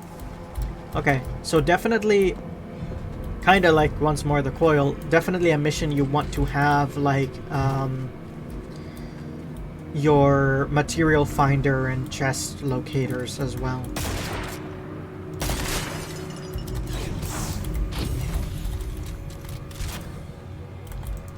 And honestly, as much as it's kind of messing with me, I think it's actually a really neat thing that Devour isn't actually a way to circumvent it. Because there's been a lot of other game modes like this where, you know, you'll have a thing for not being able to heal, but it boils down to, okay, I'll just run Devour and win anyway.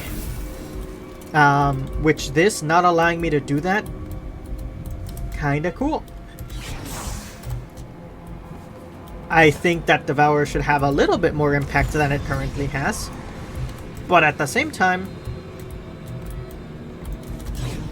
you know, not exactly a bad thing that it doesn't just let me win. Something spawned down there.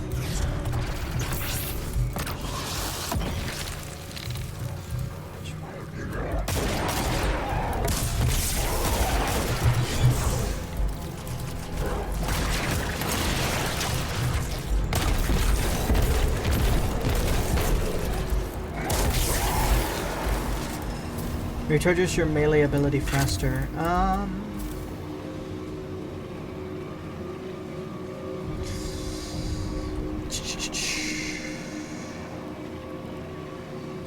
It's a way for me to get Devour running more often, so I guess I'll take it.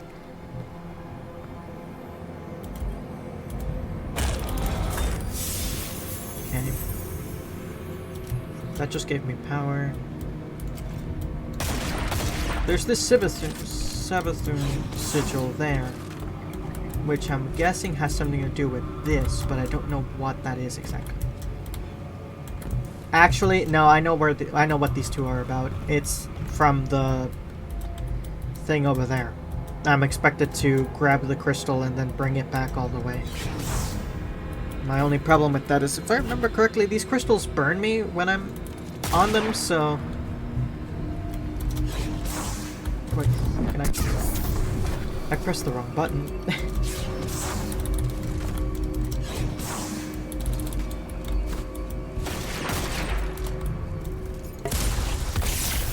Can't interact with that. Alright.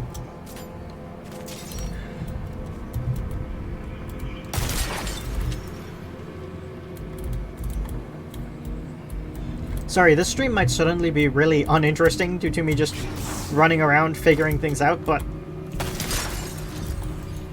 I must say, I am having fun. Okay,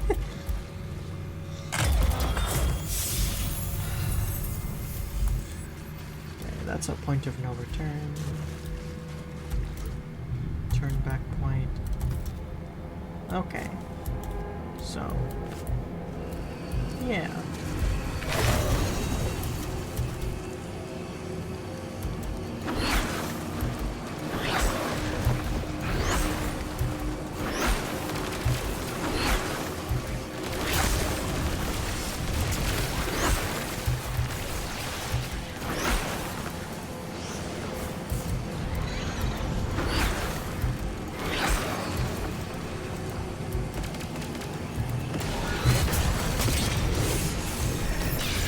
Okay. I actually got to just be able to do that. Nice. Combatants. Defeating a combatant briefly increases your movement speed. Ooh, that could be nice. Defeat the taken cluster keeper. Okay.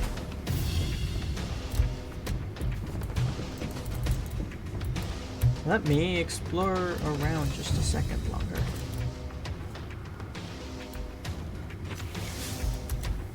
Because there was these rooms back here. Unless these were blocked off before? No, it's not.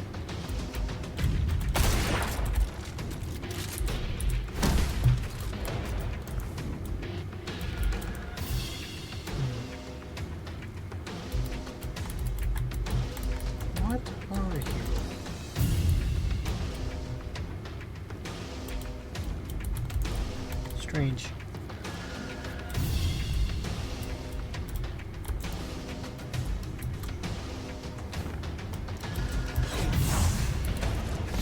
Yeah, okay, now I go down there. Okay. Interesting to know.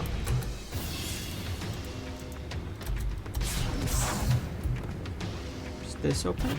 No, it's not. Huh. Okay.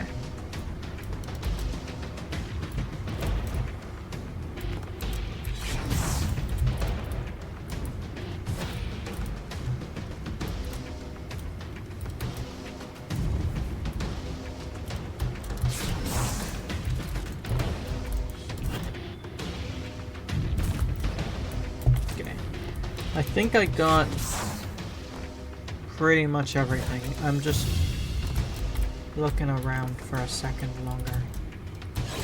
Oh, there's a jar right there. I feel like these randomly spawn, right? On occasion.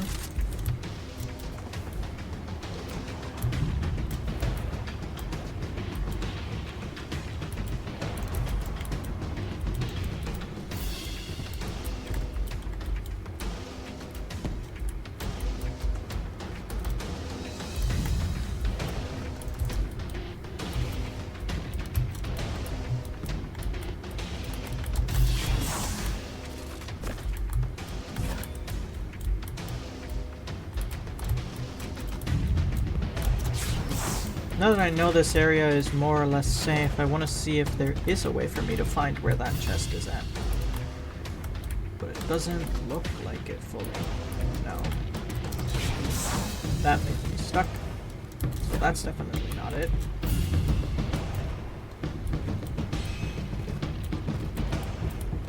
You'd think it'd be here, right? But it's not. That's weird. Maybe it's like a opening further down.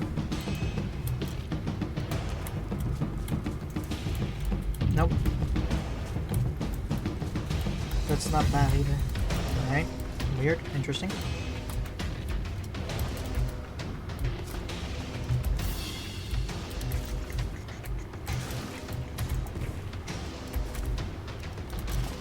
Okay.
Okay.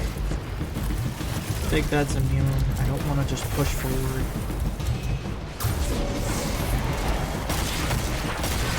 I say as I just push forward. Ah, God. I hate that he has knockback.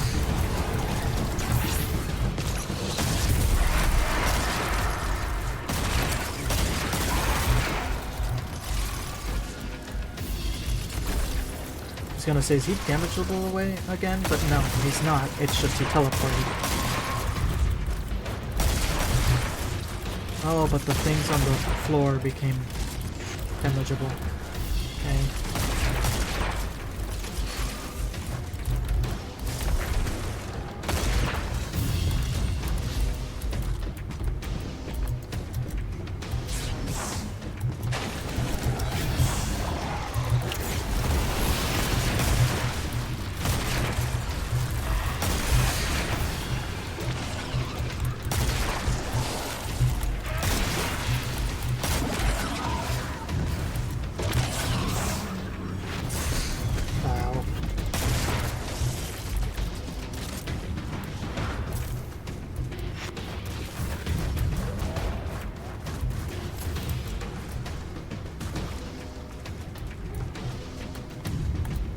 Okay, he is damageable now.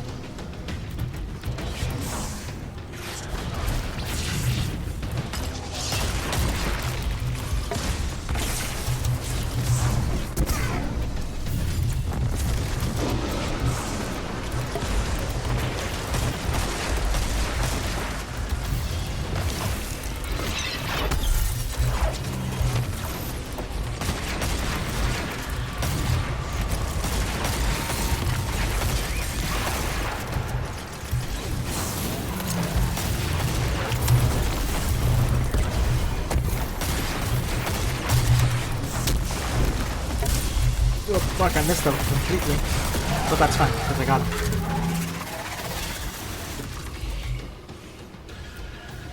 Okay. Getting more of an understanding on this and how to play it and that kind of stuff. Reduces damage, pieces, physical healing cards, or healing burst when a class ability is used. That would be nice. Increases all damage dealt, corruption, increase all damage taken. I'm gonna get the healing. So far, I feel like my damage is fine.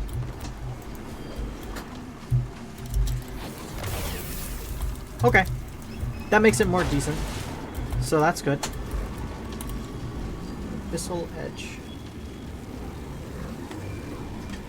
X-ray reduction surrounded. Mulligan target lock. Interesting. I'm gonna keep the mulligan target lock because I just think that's funny. I shouldn't. That one's actually not that great of a roll. I just think the idea of like, oh yeah, this one gives you your rounds back if you miss. This one, it gives you better stats for just hitting all your shots.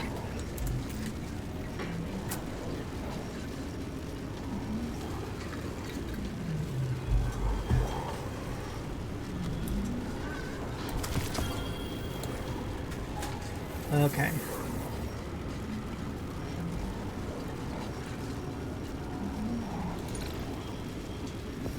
Snipers and submachine guns. Overflow corruption. Increases the drop rate of sigil stones by 10% for each piece of armor. Maximum 4 pieces. Combining with other episodic bonuses cannot exceed 100%. Okay. So I definitely do want to focus armor this season. Duelist trance surrounded on a wave sword frame. Ooh. What's this one do? Sword final blows grant increased charge rate and defense until the weapon is stored. Not the greatest. But the surrounded could be good. We'll slap it in the ball. Same with this for now.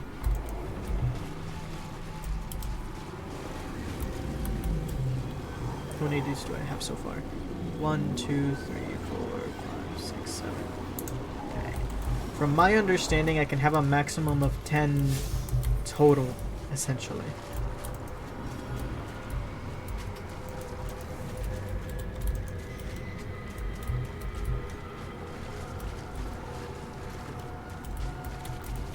But yeah, no, so far, this is neat. This is kind of cool.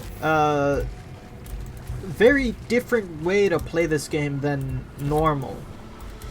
Because normally, unless you're in like really high difficulty activities, you can kind of get away with just sort of moving around, and usually you kind of want to be moving around. I think the only time I've really seen and have had to play by just kind of sitting in a corner and like plinking away while trying to take as little damage as possible would be like Grandmaster Nightfalls. And even then, usually that sort of depends, because you have a build where you can just kind of like keep moving and like essentially shrug off the little damage you do take by some form of healing. That usually works as well. But in this instance, like even if you have a build that like outputs a lot of healing, it kind of gets negated by the other circumstances of this. Which is interesting. I think that's actually kind of neat.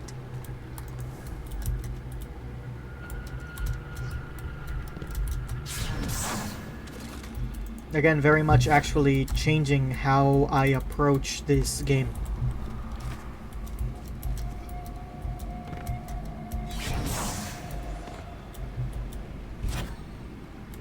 Barrier still up? Okay.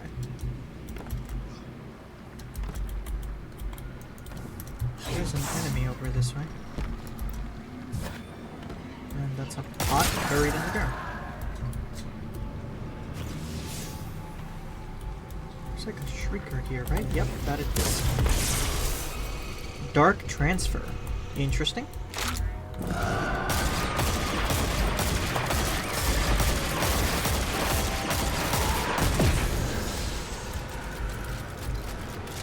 Oh. Something strange is near. Yeah, that, you can say that for sure. Okay. Through the portal I go, I suppose. Hey! This gave me loot. Wait. Submit offering. Okay.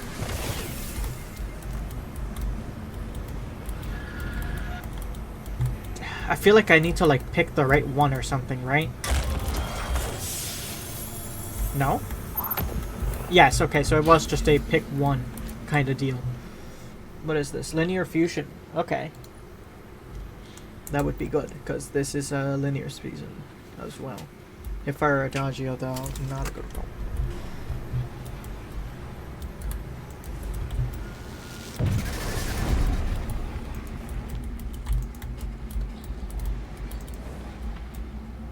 Okay.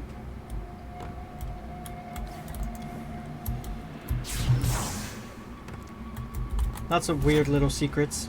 I like that. That is neat.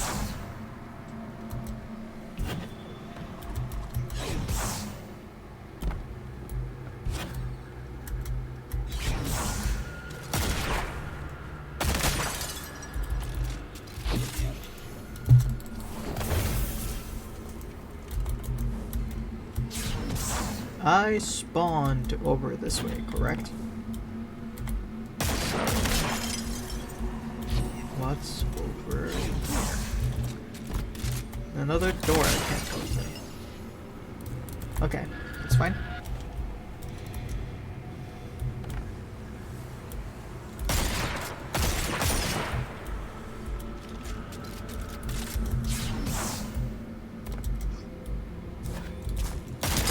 Okay, yeah, these little jars definitely just randomly sort of spawn. I don't think there's like a set amount in the area. I think they keep respawning here and there.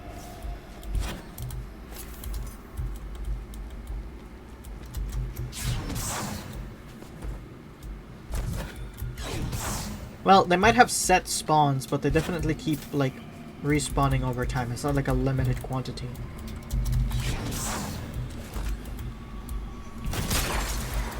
Let's go recharge your class ability faster. Well, now that it's a good way for me to heal, yeah, I'll take that. Do I have the funny favor thing it said I needed?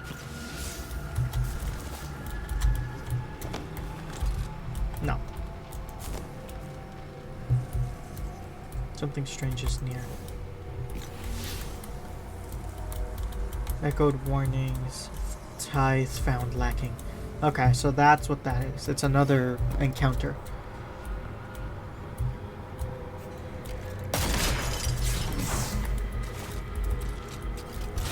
Okay.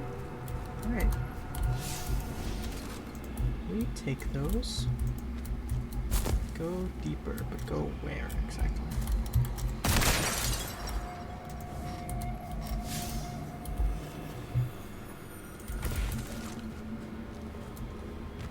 Where are you pointing me to, video game?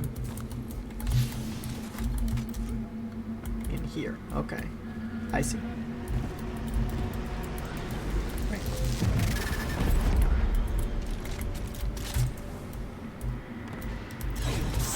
Whoa. Portal's over that way. What's over this way? Ah, they're different gates. Okay, so... Okay, I think I understand. So this is like the main hub of the mission. And essentially that's like the platform I came from, right?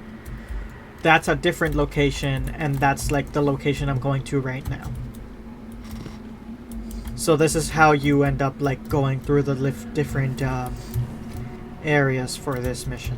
I see. I understand. Yeah. Trenchway. What are you pointing me to, Ghost? Something in this wall.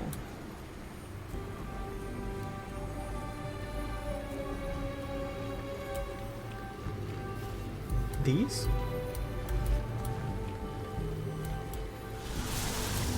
Okay. Hold up, let me look around first before you do something else.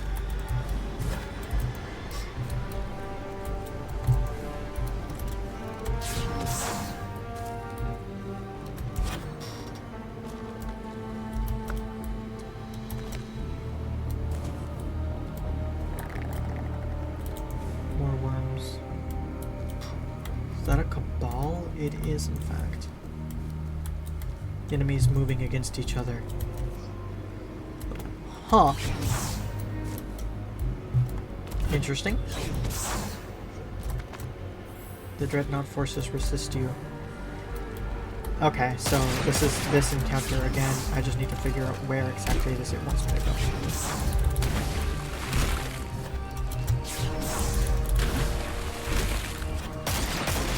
Pressure begins to build. Okay. So this time when that bonus encounter shows up, I need to sit and figure out what I'm doing.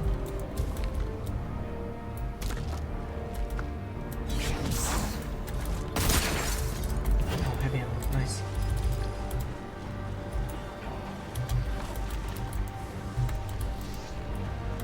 What's over this way?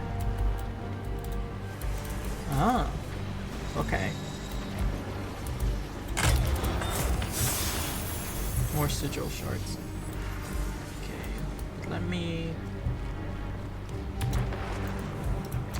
before I keep moving on too much, keep exploring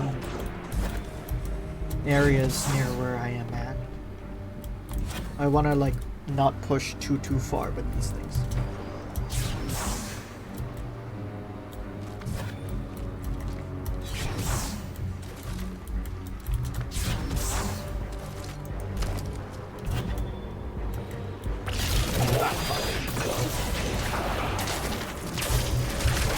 Well, are you kidding me? Both of those hit me through the wall.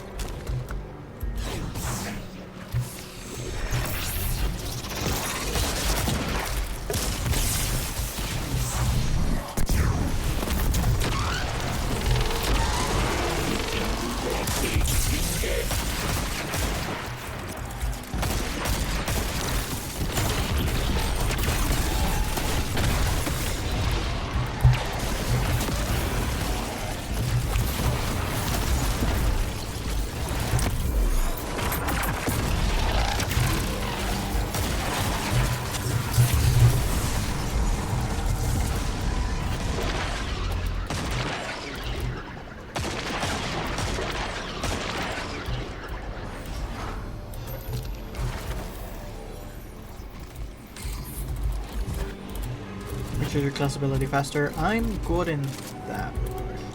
Unless I'm wrong and I can just pick up as many of these as I can up to the 10 stacks. Because if so, I'm gonna feel a little silly because I've technically wasted it. You smell that?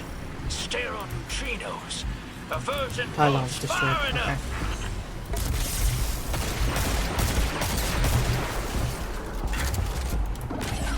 Need to hard focus them this time.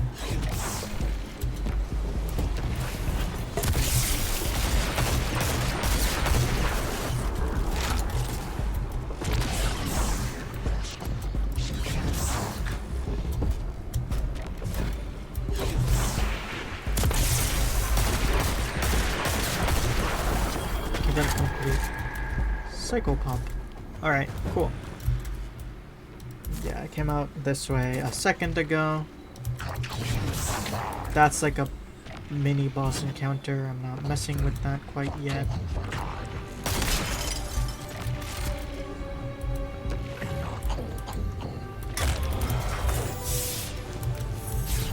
Okay, so it's basically just these two main areas pretty much, right? The outside here and the inside. Yeah, and this is just leading me back out the same way I came. Not the same way, but like a similar way.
Okay, those despawn after a second.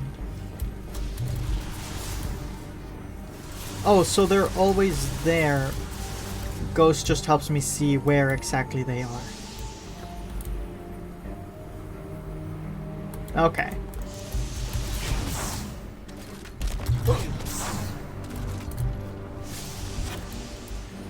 Interesting.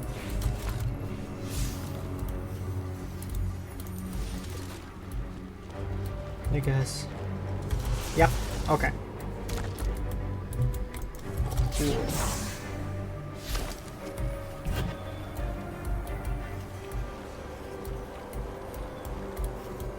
there a path over that way? Yes, there is. Investigate. What is this?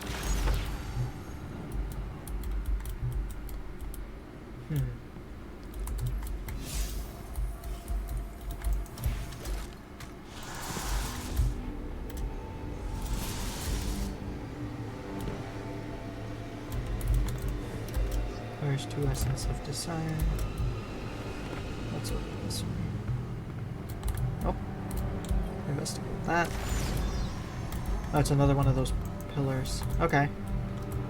And then there's a third one over there.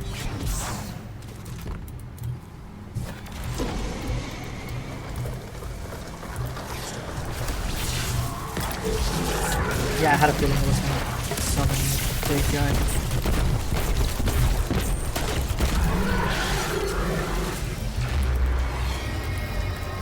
Reduces damage from bosses and mini bosses. Stacks 10%. Okay. I'll take that. Coalescence of Sorrow.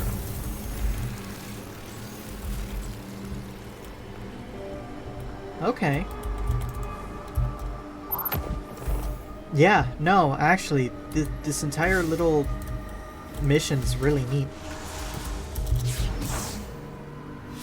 Oh my god. That was spooky. Like, it's definitely a time sink, right? Like, cause, and maybe it's just because I'm taking it really slow, but so far I've been here for like about 40 minutes, which is about what a dungeon run, once you fully understand the dungeon, more or less takes a lot of the time. So, definitely another one of those longer activities, but this is interesting. This is kind of fun. Now that I'm getting a bit more of a feel for how this works, I'm not mad about it. I think it's cool. Main thing right now is I need to figure out where exactly that crystal would go.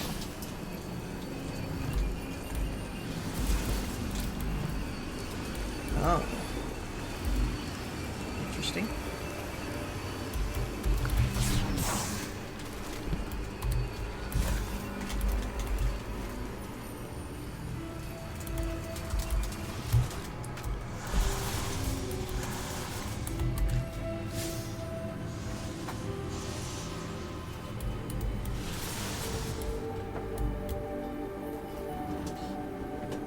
There's something going up that way, but there's also a thing going up this way. So I'm gonna try going to this one first. Fuck, please make it. Yeah, I did it. Okay.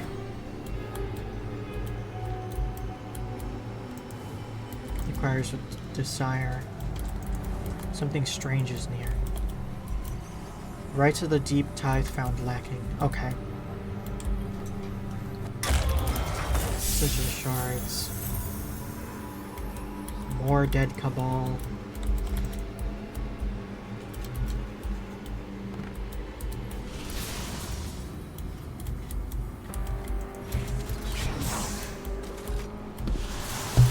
Oh, come on, game. Thank Christ. The high value target is departing. That's the big guy I saw over there. Not the super big guy, but you know what I mean.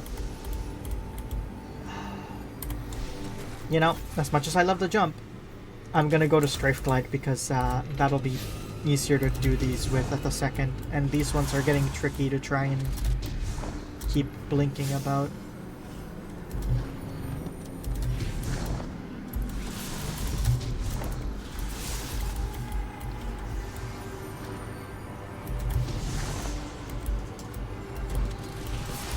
Yeah, no, these tiny little precision jumps would have been like impossible to do with Blink.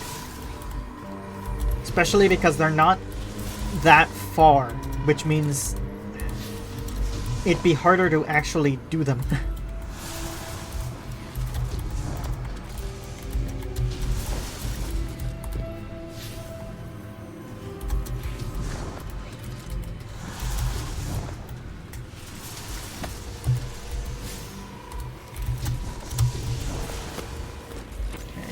This way then. Spiky hallway.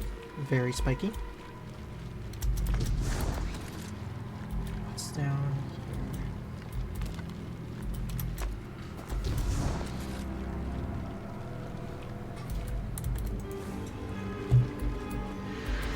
Serial Dreadnought has been found. Ooh, neat. Increase the chance of dropping an orb of power or elemental orb. Elemental orb?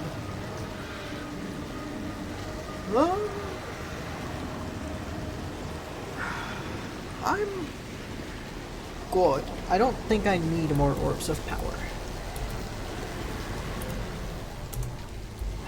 We'll grab it. We'll see. Maybe I'm wrong about how this works.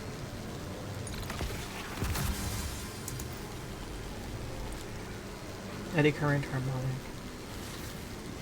Subsistence hatchling. That's a good roll for the auto.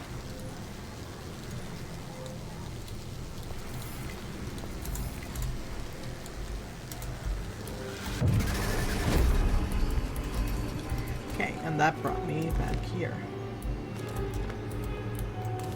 Okay. Let's go through and see where we need to go next.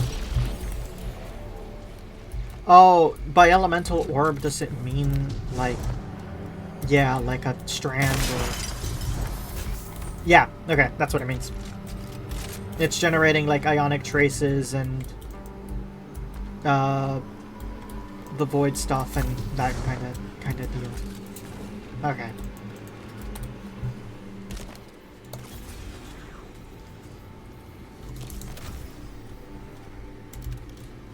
Ooh, that's 2009 power. Holy shit. Okay. Yeah. Consume that immediately. Right, because I was right at nearing the pinnacle, but I just didn't get that close. But that means it's probably moved up again.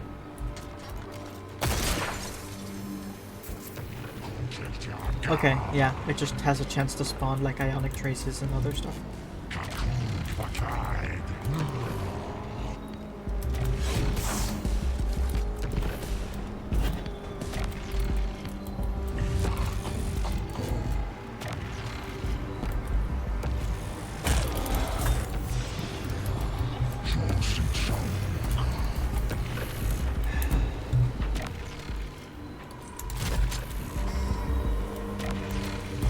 That's gonna have wasted some of my ammo, but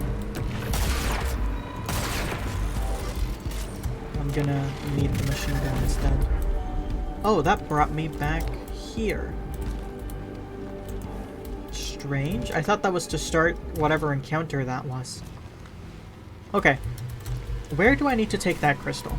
That's my question at the second. Because that's another one of my encounters. I need to figure out where it goes.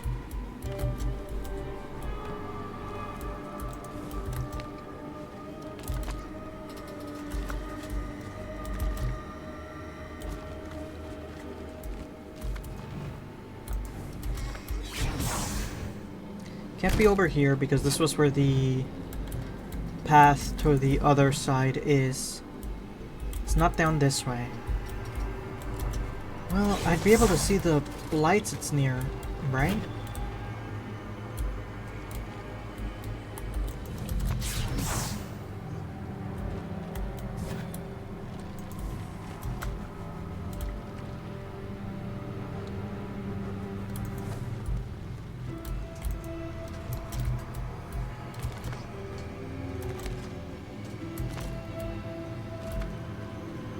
It's not that area over there. That was for the different thing.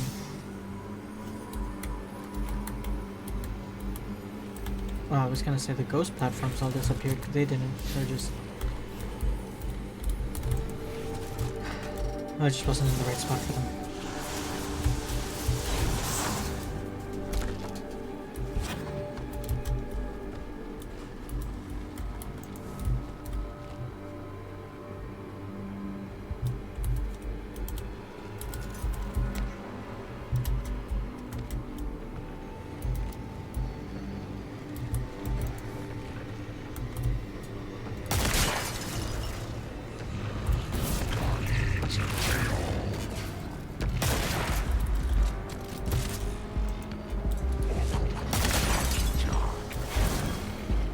+1 revive token. Okay. Malignant Blight appears.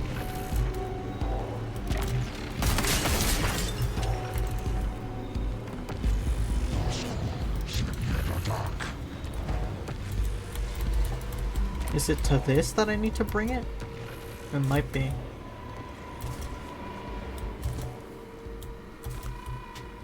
Guess, yeah, I haven't fully explored over here either.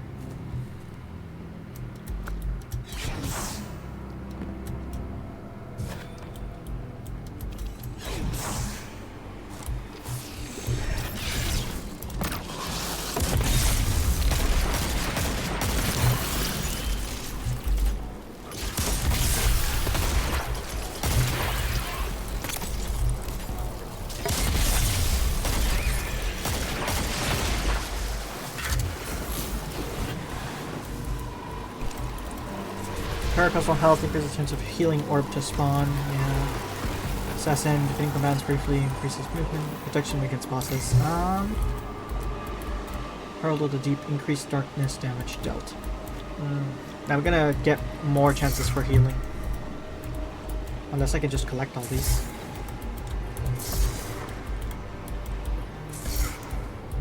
Let's see. Let's just start collecting all of them, and we'll see if it eventually tells me I fucked up. Or not.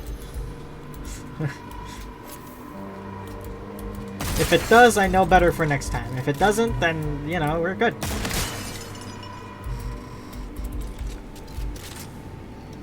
Okay, that's 2 of the 3 rituals done. The last has to be this. So if the last one is this guy, right? That means we have to bring the thing over here, I think.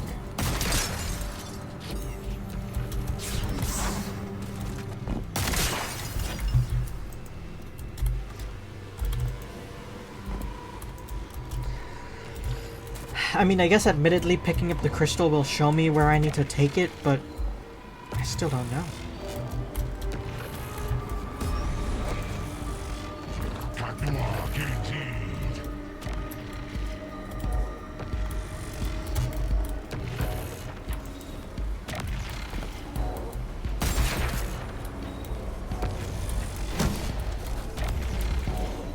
Unless, maybe this is the final boss after I defeat all 3 rituals.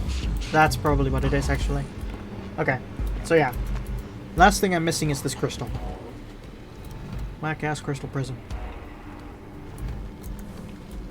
So, I need to figure out where the whack-ass crystal prism goes.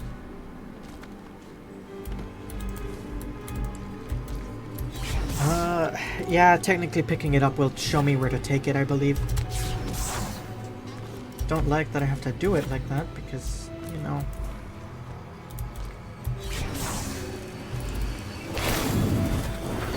Yeah. Okay.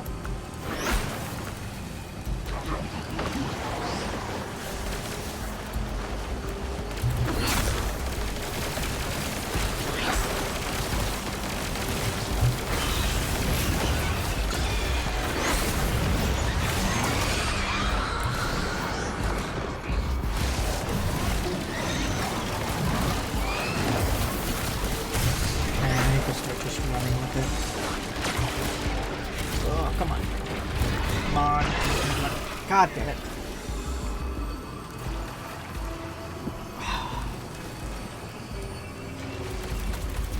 I guess I could have dropped it to just fight them, right? Yeah, it has a lifespan, so...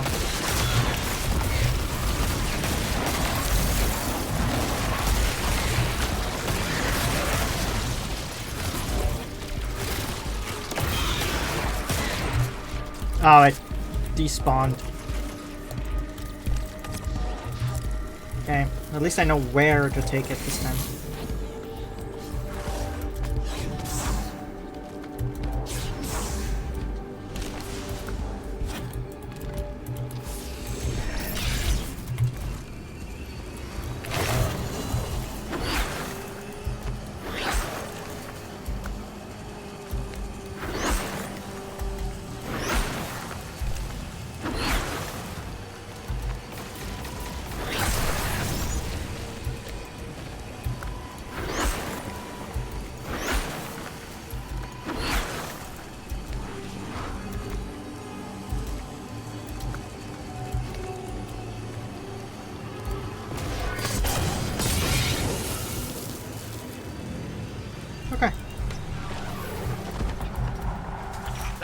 propulsion anchor is ready enough, it's gonna spit out Taken all across the system. Ah, there you go. Yes. Okay. Slow loading runner. Buff increase movement speed, but decreases my reload speed. Okay. Most sprinting gain stacks of bolt charge. Release the charge by damaging a target with your melee ability. Provides grenade and melee when combatants are defeated with special ammo weapons, and super energy when defeated with heavy ammo weapons. Ah, which would loop back into that other thing I have. I think I'd rather take this.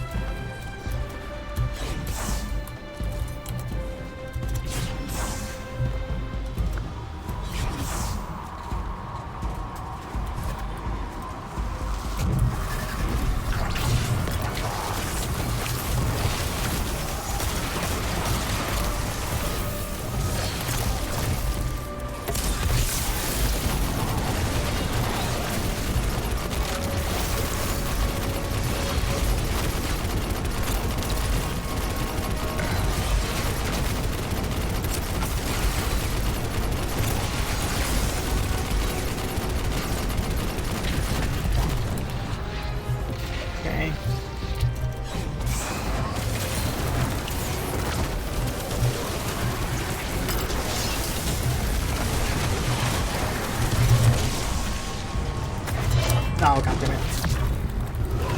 It's gonna kill me, I feel. It didn't at all. Weird.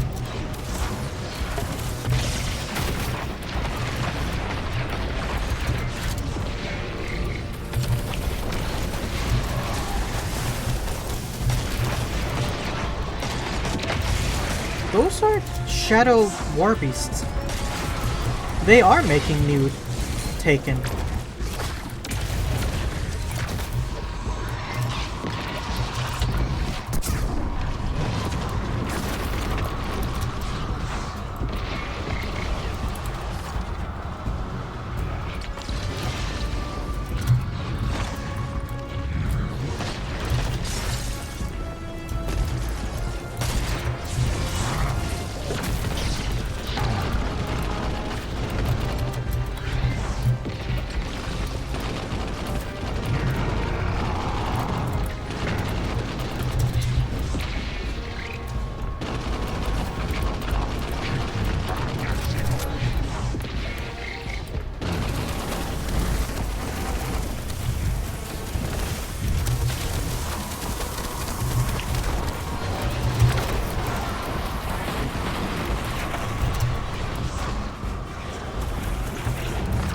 Ah, damn it, I was gonna go for the heals. Okay, that's fine. I got plenty of lives left.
Oh, god damn it.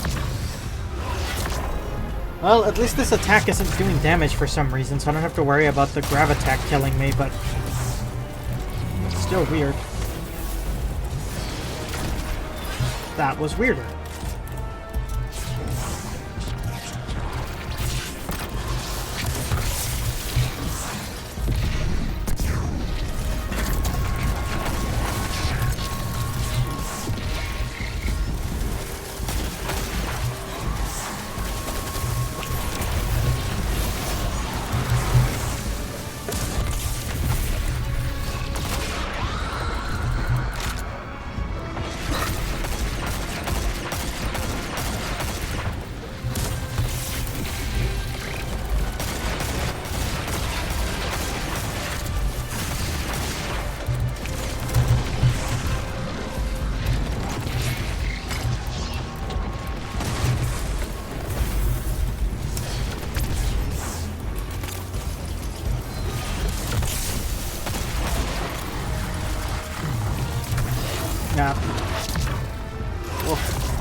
honestly, just bouncing around with Blink has so far been rather, like,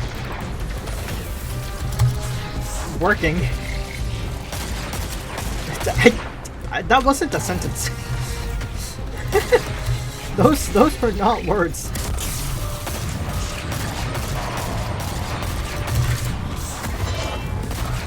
Okay.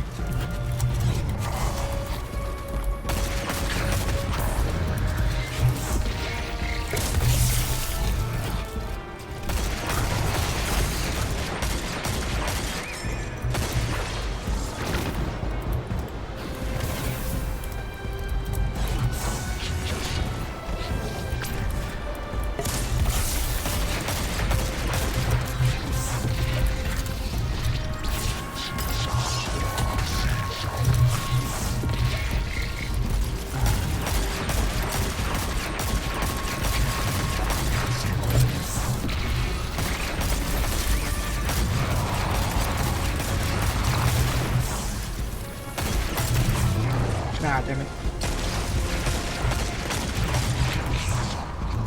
Almost got him.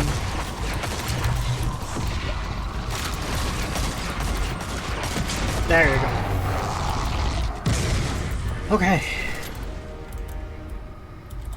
That took a while because I ran out of ammo, but it's what it is, I suppose.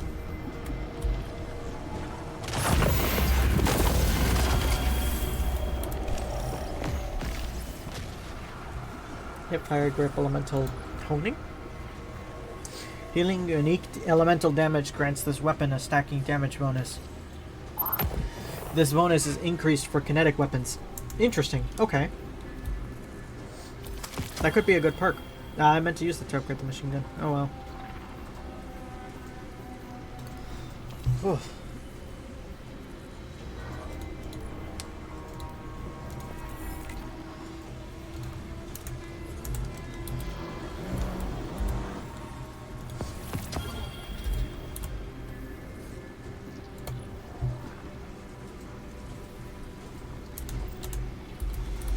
What do we got? Overcharged abilities. Increases class and ability energy regeneration. Reduces super energy regeneration. Okay. Sprinting for a short time causes you to become amplified. While you are amplified, melee damage creates lightning bolts, damaging nearby combatants. Ooh, that could be useful. Impossible grenade. Finish your final blows converts your next thrown grenade into a bonus fragmentation grenade. Huh. I think I'm gonna get this. Just because the amplified buff with my helmet makes me neum a lot and go really far with my jumps, and I like that. I'm gonna take that one.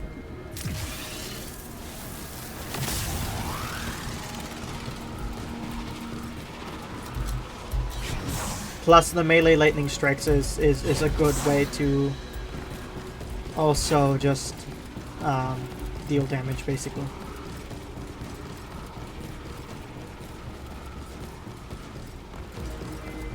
So I think now I could almost, like, blink across this whole gap, almost. Yep. Close to it, at least.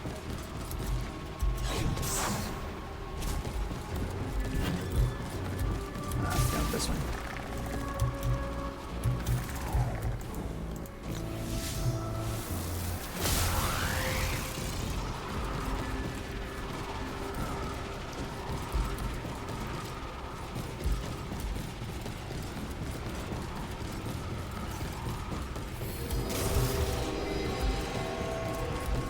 Ooh. Hall of Souls.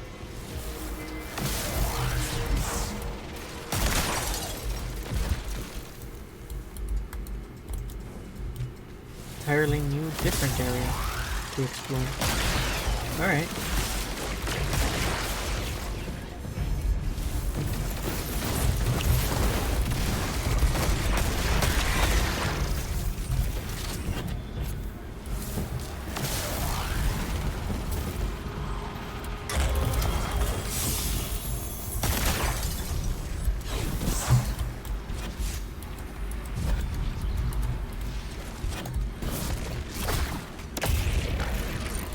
I don't know what that is, but I want to go grab it, so let me change jump real quick.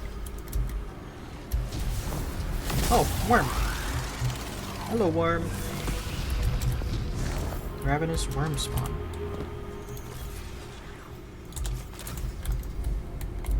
Strange. Okay. Let's over this way.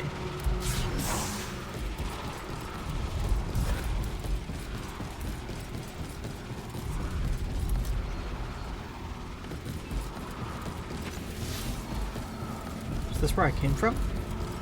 Pressure begins to build. Yes, this is in fact where I came from. Okay.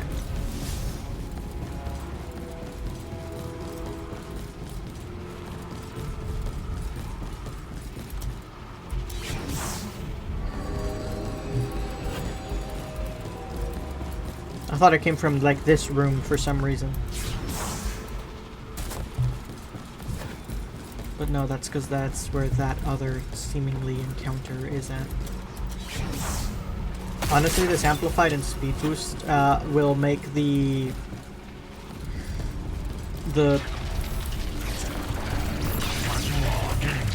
other encounter a lot better, a lot easier.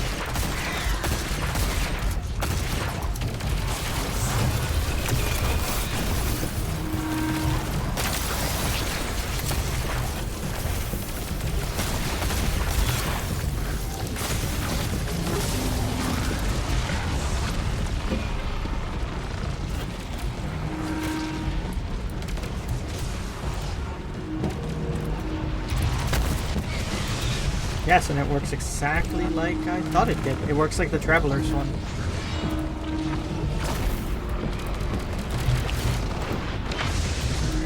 Where you can just punch him to activate the thing.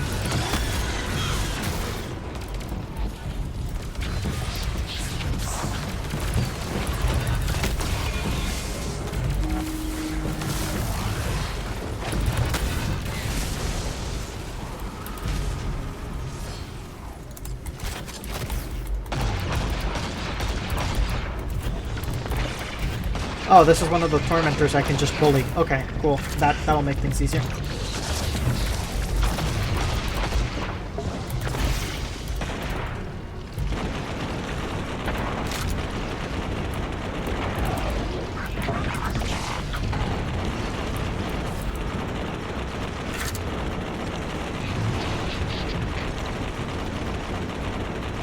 Get stun locked, idiot.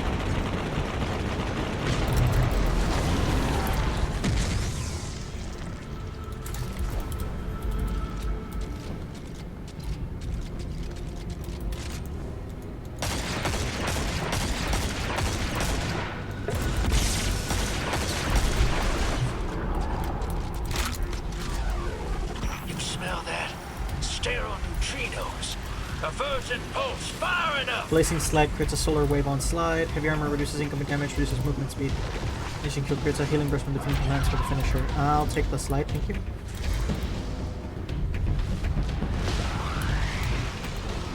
Oh yeah.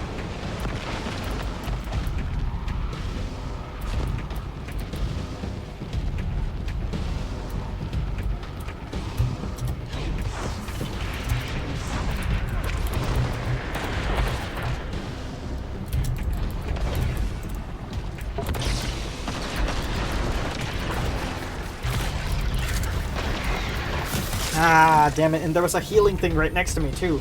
Ah, that's really annoying. Oh, that's a silly death.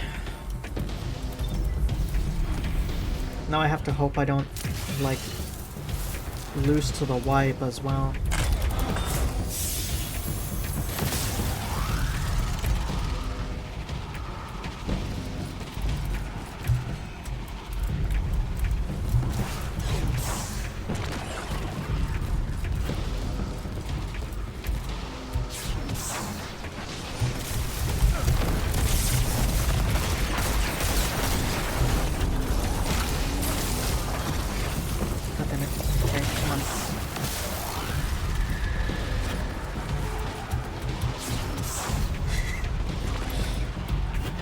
Okay, I think I can make this long jump if I just... Holy shit. I love Blink.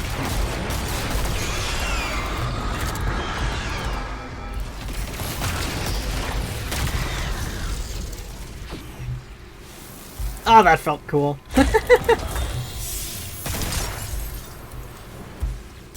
One of the few times when Blink is a good ability.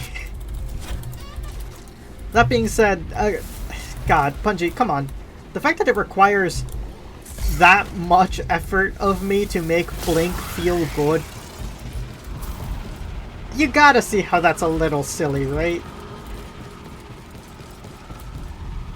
Oh, you're eating the worm. Stop that.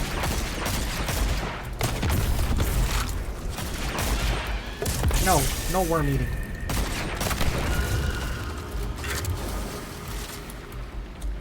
Oh, and he just respawns. So I'm assuming I'm supposed to leave you somewhere. Probably something to do with that encounter over there. Okay. See, and I understand. That path is blocked off. Looks like I can go down here as well. I think that's for me to be able to get there, where it's blocked.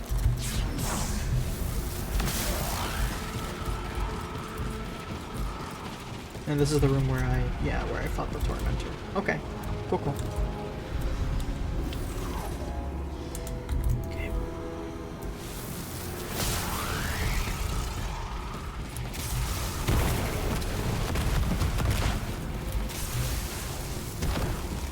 I can spam that fairly frequently.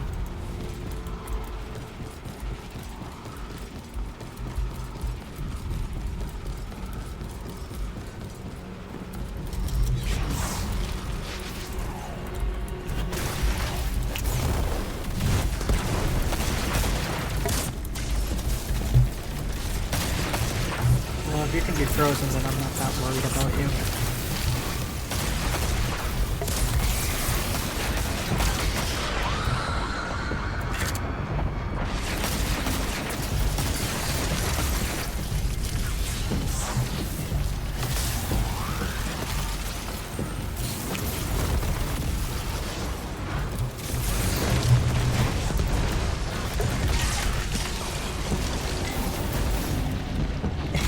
Just give him every debuff known to man.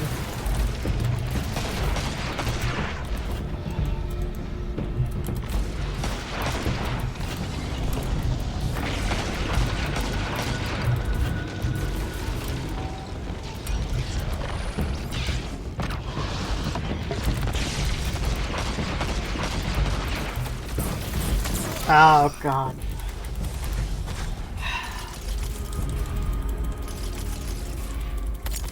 Oh, there's a big guy down there too. Right, because this is gonna be one of those like mini bosses, isn't it?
Okay.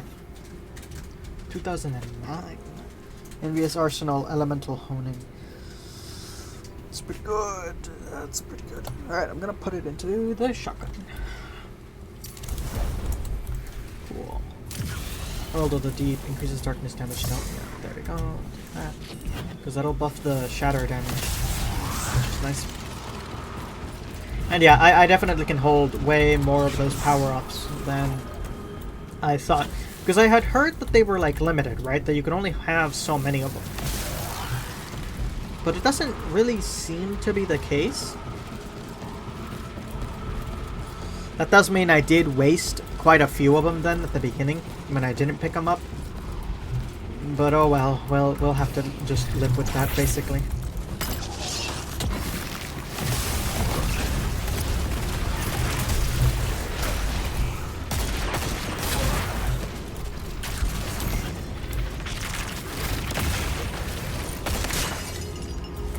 Okay, ammo. That's nice.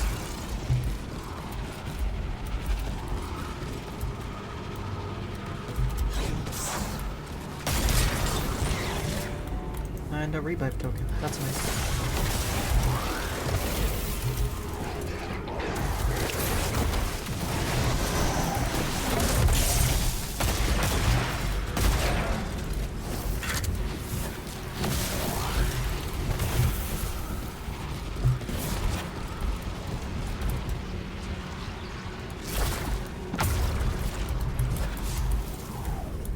You're looking at a ghost. This way? You're heading up towards the center there. Okay.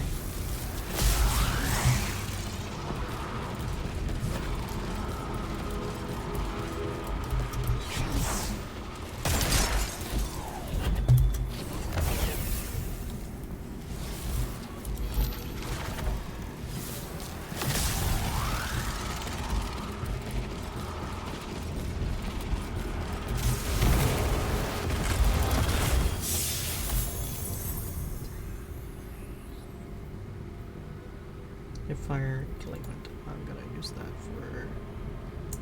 Oh, never mind, I can't. Okay.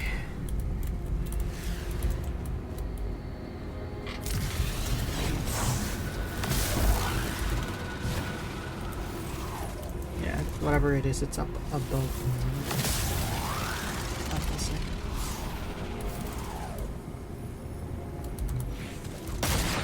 Can't shoot that, so gonna guess this is part of the for when I finish this area, more or less.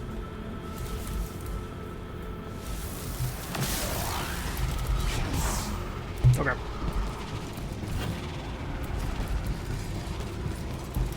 That means I just need to find where the last encounter thingy is. Which I'm not sure. Up this way? No, because this is the Tormentor I fought.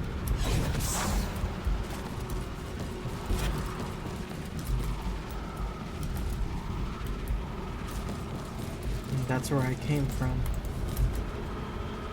Well, there was this over here, which I already dealt with as well. Yeah. This was that one.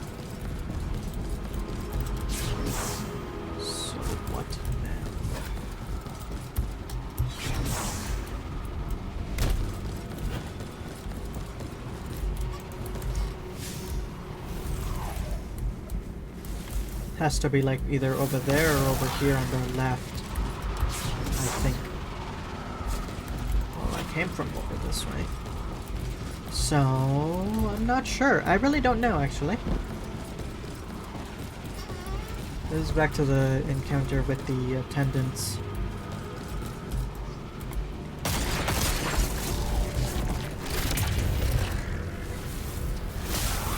Okay.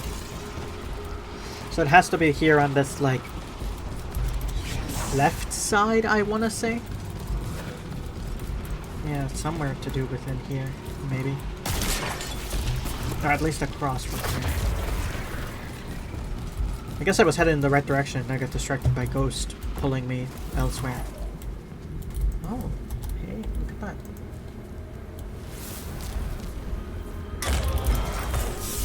Sigil shards. Alright.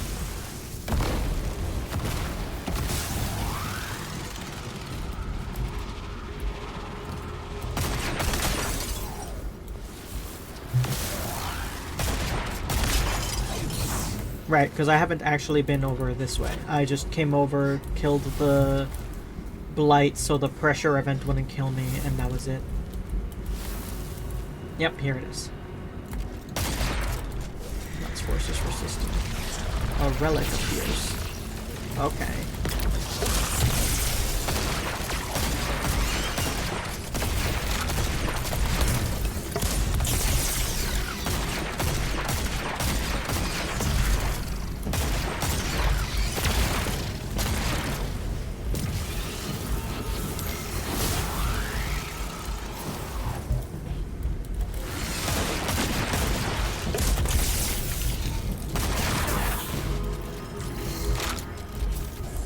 Do I just take any relic?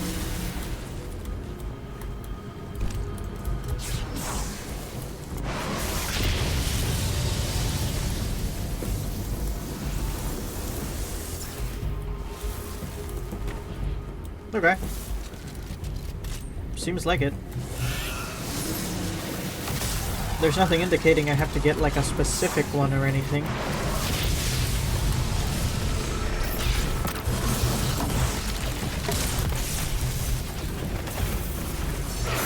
Too many of these guys, I'm just going to all of them. And die in the process. Yeah. Cause no regen. That's why I just lose the revive token I had earned a second ago.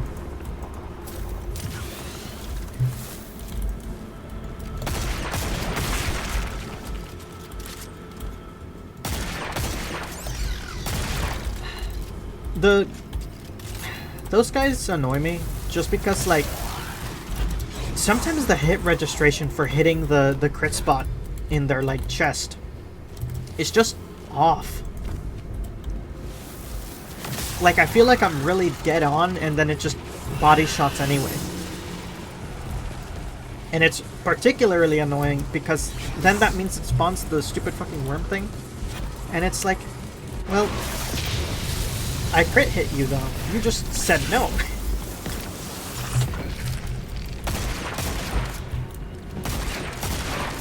Like, that one I can admit I missed, right?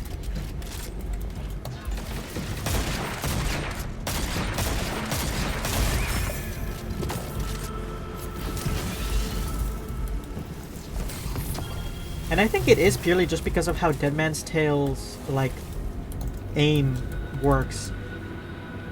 Floating plant. Can you run out all this way? Oh no, it's the Ravenous. Okay. There's some secret regarding him as well, but I'm not sure what that is.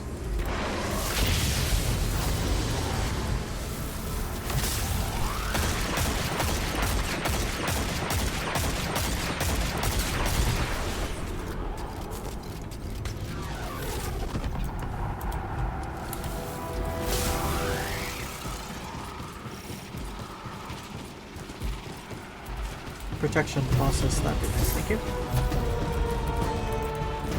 And now the boss at the center is going to be active. Okay.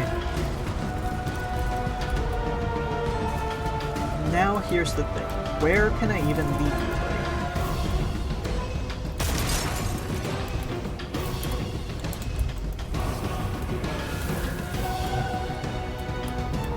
He's not behind me anymore. He went back to launching, I'm guessing. Probably.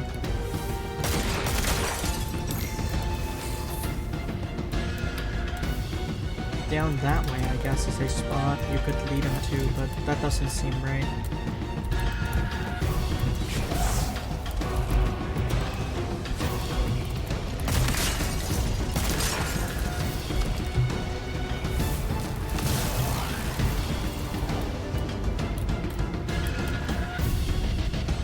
Because there wouldn't be anywhere to go. And besides, I'm pretty sure that's the area I'm supposed to go to next.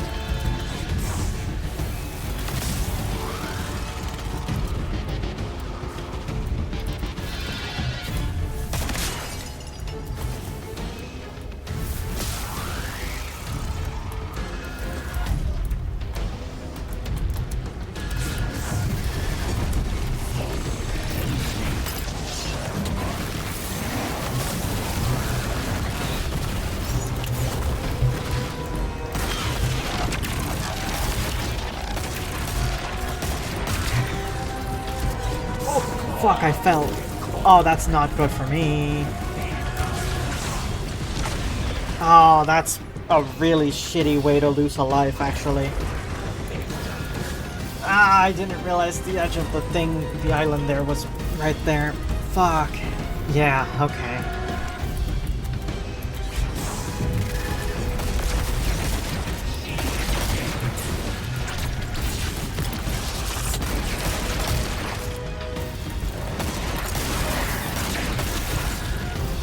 It's one of these guys specifically, too.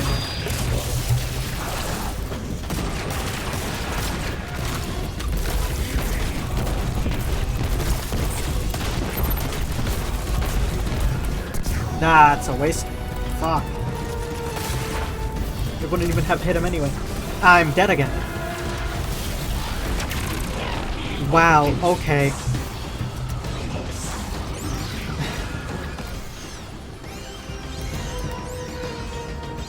The husk has sacrificed itself to provide sustenance. Oh, so it literally full healed itself because I got punked off of the map as well.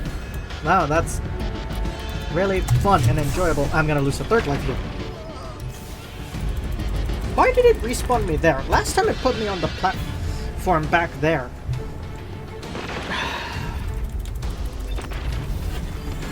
I'm actually really upset that all of those lives have been lost like this now.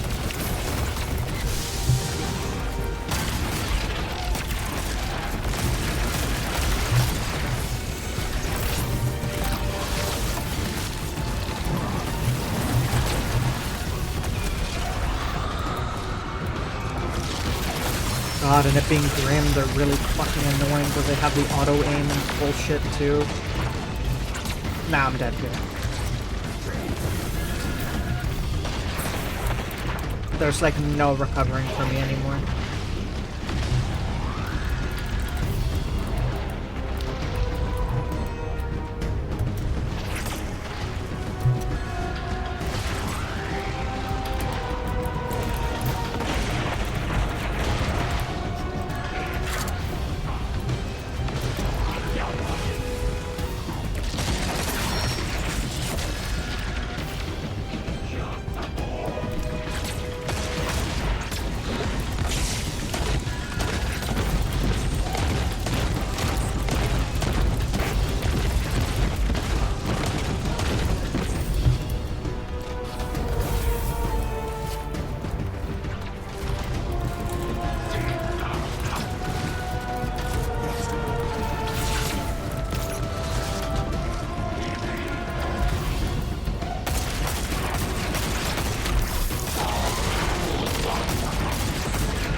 Yeah, I guess I just have to play it really, really slow and just sit here and like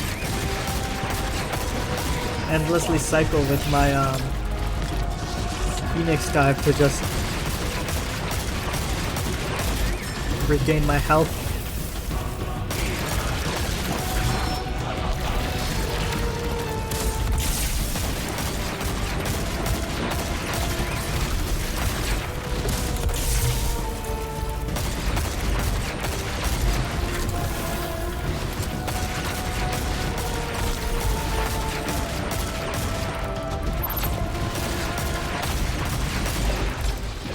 Okay, now I have ult, but it's also gonna spawn all the guys and it's gonna heal them. Right? How that works? Yep.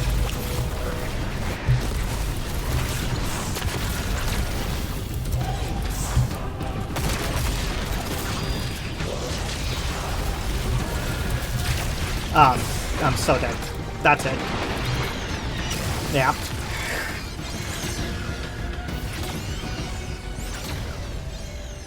That sucks. I'm really annoyed that that's how I died to that. Ha.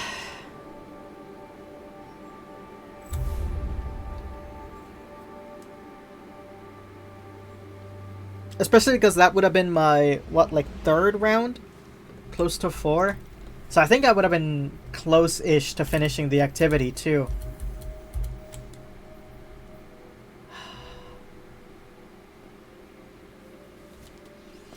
Oh, and I didn't even finish the quest, so I can't even progress that without... Wow, alright. Damn.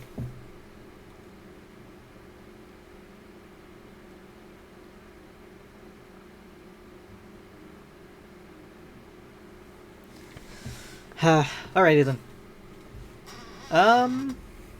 Gonna take a very quick break, and then I'll figure out whether we keep going or call it here for today. So, give me a second, I'll be right back.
Okay, I'm right back. I'm right back. Alright, I'm back, I think is what I meant to say. Okay. So, given the time and given everything and the fact that this ended like this, I think I am actually going to call it there. This has so far been a very interesting episode. Like, that opening was really good, and honestly, while I struggled with it in the beginning there, the Nether is actually a really fun mission. It's kind of fun just running around exploring those areas and stuff. Obviously, I could have played better, and that last fight, honestly, I don't know. That last fight's like 50% my fault, like 50% the game just fucking me over, I feel. Regardless, is what it is. What's it called? So, yeah. With that, next Thursday, we're going to continue and honestly most likely finish Tron Evolution.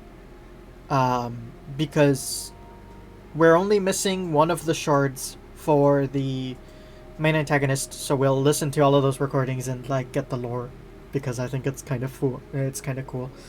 And I think after that there's only really like 1 or 2 missions left, so we'll probably be finishing it next stream, which would be this Thursday.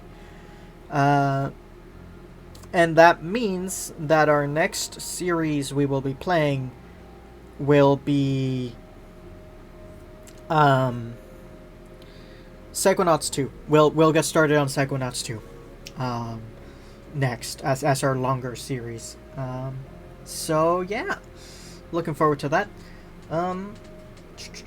Anything else I gotta say in the meantime? No, I think that's everything. I'm gonna have to listen back to this stream, to the VOD, and see how the audio is, and try and figure out and balance it more. But honestly, I'm glad that it seemingly was better by just me increasing it a lot higher. I don't know. It's like I don't fully get it still. Like, maybe it's because I always have my gain fairly low, hoping that like it doesn't pick up other background audio. But like, I don't know. Maybe I should have it higher and then have my volume lower to compensate for that. Maybe that is my problem. Because like currently, again, for this to work at the second, I had to have my mic set to 250%, which like doesn't seem right. And I know that there's no other settings that are causing it to be lower. So maybe I should just fiddle around with those things a bit more on my end, and see about it. But I'll do that on my own time. I just chose to like very quickly try it today and see how that went, right before I started streaming. But I'll like actually sit down and balance it more later. So yeah. So yeah. With that, thank you all so much for watching. I really appreciate it, and I'll see y'all next time. Bye.